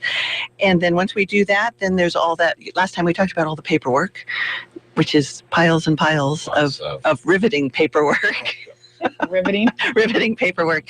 But so today I thought I would talk about after that whole process is done, all the contracts are signed and all the information is filled out, then it's time to come out and take pictures and upload the information to the multiple listing service, which is why I ask you all those questions like where your water heater is and what your foundation is made of and what kind of roof you have. All of that information goes on the multiple listing service, and then that gives everybody the information about your house and why they should buy it. The MLS has expanded over the years, hasn't it? As far as the description of properties and all that. I mean, I'm pretty amazed. It has a lot of information.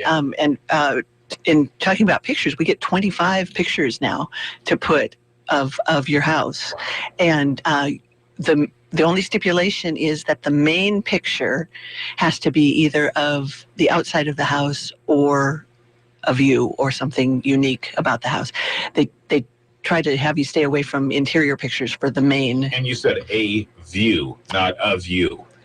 A view. Yeah. Yes. Yeah, when I said of you, I'm like, No, Of not the owner or of you. I want a picture of me. No.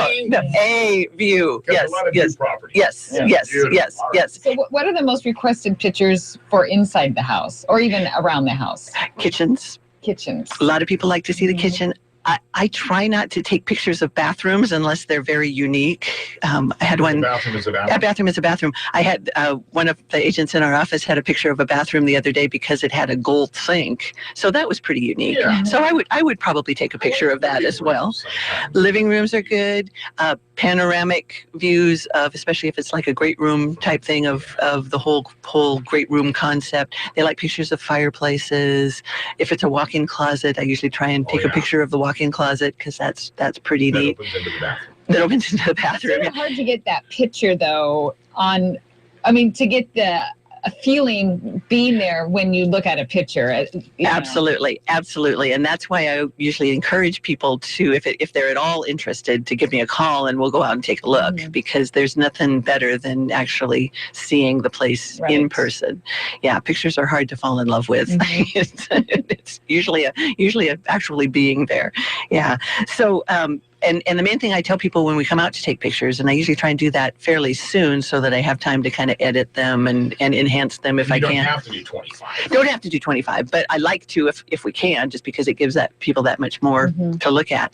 The main thing is that your house is decluttered, and I don't want to be taking pictures of half empty soap dishes on top of the counter, or you're shopping on top of the kitchen counter.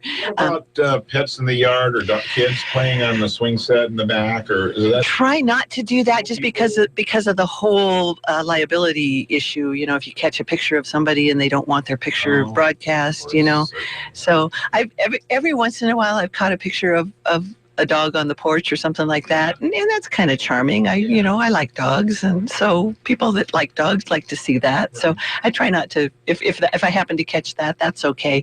But people don't want that. Yeah. People we tend to be a little bit careful about. Yeah. But the main thing is that we want to show, first of all, how big your house is and how much space you have and how clean and ready to move in it is. So we want to make sure that the pictures showcase that.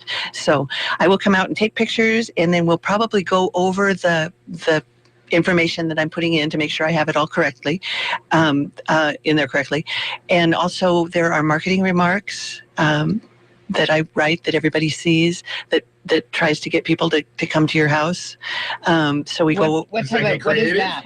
I try and do a little creative writing. Yes, it's like kind cozy for small. Yeah, right. Or yeah.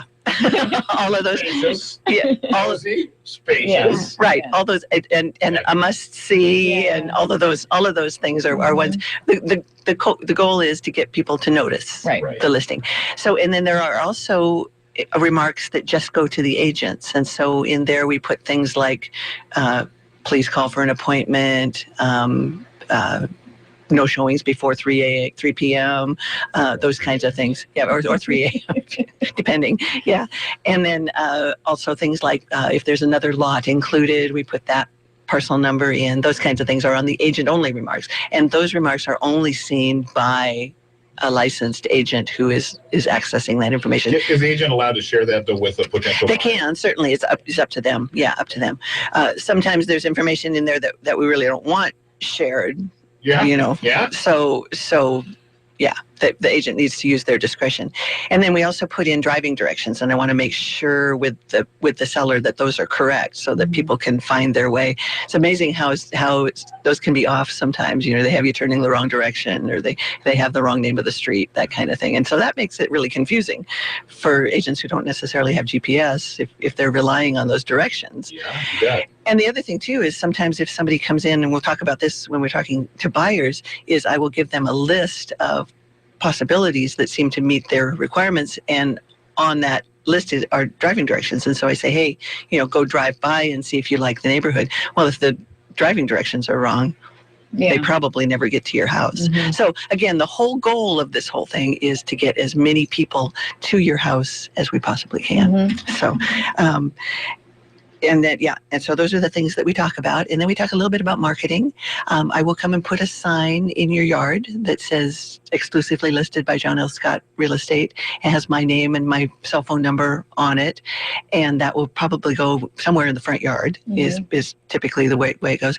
And then we'll also talk a little bit about the lockbox that will go on somewhere near the front door, preferably. And so I'll need to get a key from you, an extra key. And that key goes in the lockbox. And some people worry about the security of that. Right. But the good part about that is that in order to access that lockbox, you have to have a real estate key, is what it's called. It can either be an actual little electronic box, or it can be on your cell phone now. But each realtor has a unique identification number that they have to put in to access that box. So, and then I get an email about that saying at such and such a time, so-and-so accessed your house, You can keep track of every time somebody actually used that device to get into that. That's absolutely. Those Windermere guys is over there. I know, which is okay if they want to sell it. That's fine.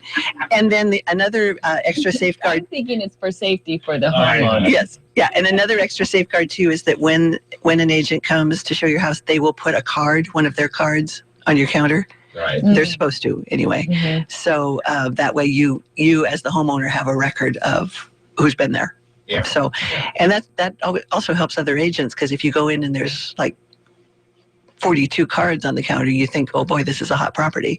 And conversely, if you go in and the house has been on the market for 6 months and there are no cards, that's also an indication that maybe there's something up with this property. Yeah, we might want to take a look at that. Do you prefer as an agent to have the homeowners gone when you're going to show the house, so you set times up when nobody's going to be there? It's usually easier if somebody's gone because and I usually tell sellers this, that people don't like to talk about a house honestly in front of somebody who's living there. They're a little more honest and a little more, they feel freer to kind of look around. Party. Yeah, yeah. So it's usually easier. Sometimes though, sellers insist on being there, and that's fine if they're okay with that, as long as they put that color on the wall. Exactly. So if the seller is okay with that, those kind of comments, then okay. But it's better if they're gone. I don't know if I'd want to be there. What about you? No. Yeah, yeah. I wouldn't either. I just look at the yeah. Well, and see, we talked early on about that whole mindset of the seller of, okay, this is no longer my house. This is a house I'm trying to sell. You got to do that separation, and exactly. It starts with separating yourself out of there when there's potential buyers looking. Exactly. Get out of it. Exactly. One thing sellers should do though, is if they know that there's a showing and they are still living there, they should make sure that things are put away, that the house is neat and vacuumed, and if you have pets, take them with you or confine them somewhere, because a lot of people don't do well with other people's pets. Sure. So make sure that there's not dirty laundry in the sink or something. Do you suggest people make their house a little more neutral before they start selling it also? That's usually a good idea if you can. Sometimes people don't have the wherewithal to repaint or anything like that. But if you can, yes, absolutely. That's, again, the key is to have other people be able to picture themselves and their furniture in the house. Okay. So go ahead. So that takes care of that. Then next time we'll talk about if it comes time for a price adjustment, those kinds of conversations, we'll talk about that a little bit. But last time I started talking about code of ethics, and I wanted to read the next article in the Code of Ethics for Realtors. Article in the Code of Ethics. There are like 17 of them. So article number 2 says that realtors shall avoid exaggeration, misrepresentation, or concealment of pertinent facts relating to the property or the transaction. Realtors shall not, however, be obligated to discover latent defects, which are hidden defects on the property, or to advise on matters outside the scope of their real estate license, or to disclose facts which are confidential under the scope of agency or non-agency relationships. So basically what that means is that we need to be aware of things about the house that the average person would consider important, and be willing to disclose those. We're not going to hide, say, the fact that there may be a potential crack in the foundation. That's what I was thinking. Those kinds of things. But if it's something that is hidden that we wouldn't necessarily know about, we're not obligated to crawl around under the house, in other words, and disclose that. That's what you'd hire an inspector for. That's right. That's right. Yeah. And they do that. And they do that. Yeah, I always recommend that they do that. Yes. So that is the number 2 article, and we'll talk about number 3 next time. And also what to expect as the seller. And we're getting closer now to where we switch over and talk about what happens with the buyer. Okay. So we're pretty much wrapped up with the seller. I want to talk to Dawn between now and the next time. How do I get a hold of her? Call me at 490-4493 or Dawn Pinnell at johnlscott.com, or stop by and see me over on 3rd and Railroad at the John L. Scott Real Estate Office. We'll do it. Good. Thank you. A pleasure. Thank you. Thank you for coming by this morning. For riveting radio real estate. Yeah, and we need a theme song. So you composers out there, get on it. All right. Old Farmer's Almanac is on the way next. And Carol and I will have a few moments to bid adieu. The return of daylight savings time means the weekend will be an hour shorter. We have some advice for adjusting to a spring forward weekend from the Old Farmer's Almanac. With more practical tips and useful advice, this is the Old Farmer's Almanac Radio Report for Friday, March 11th. It is the 71st day of the year, and bandleader Lawrence Welk was born on this day. The clocks spring forward this weekend as daylight saving time returns. There are some people who are chronically late for everything, time change or not. Experts think a variety of psychological factors may be at play, from a need to be in control to a lack of linear concept of time. Whatever the reason, there are cures for chronic lateness. Practice forward-thinking techniques. Instead of asking what time is the meeting, for example, ask yourself, what time do I need to leave? And put a timer on your morning routine. Knowing how long it takes to get ready is half the battle. That's your Old Farmer's Almanac Radio Report. Find our advice of the day at almanac.com. iFIBER One News Radio, 1030 KMAS and FM 103.3 presents Daybreak.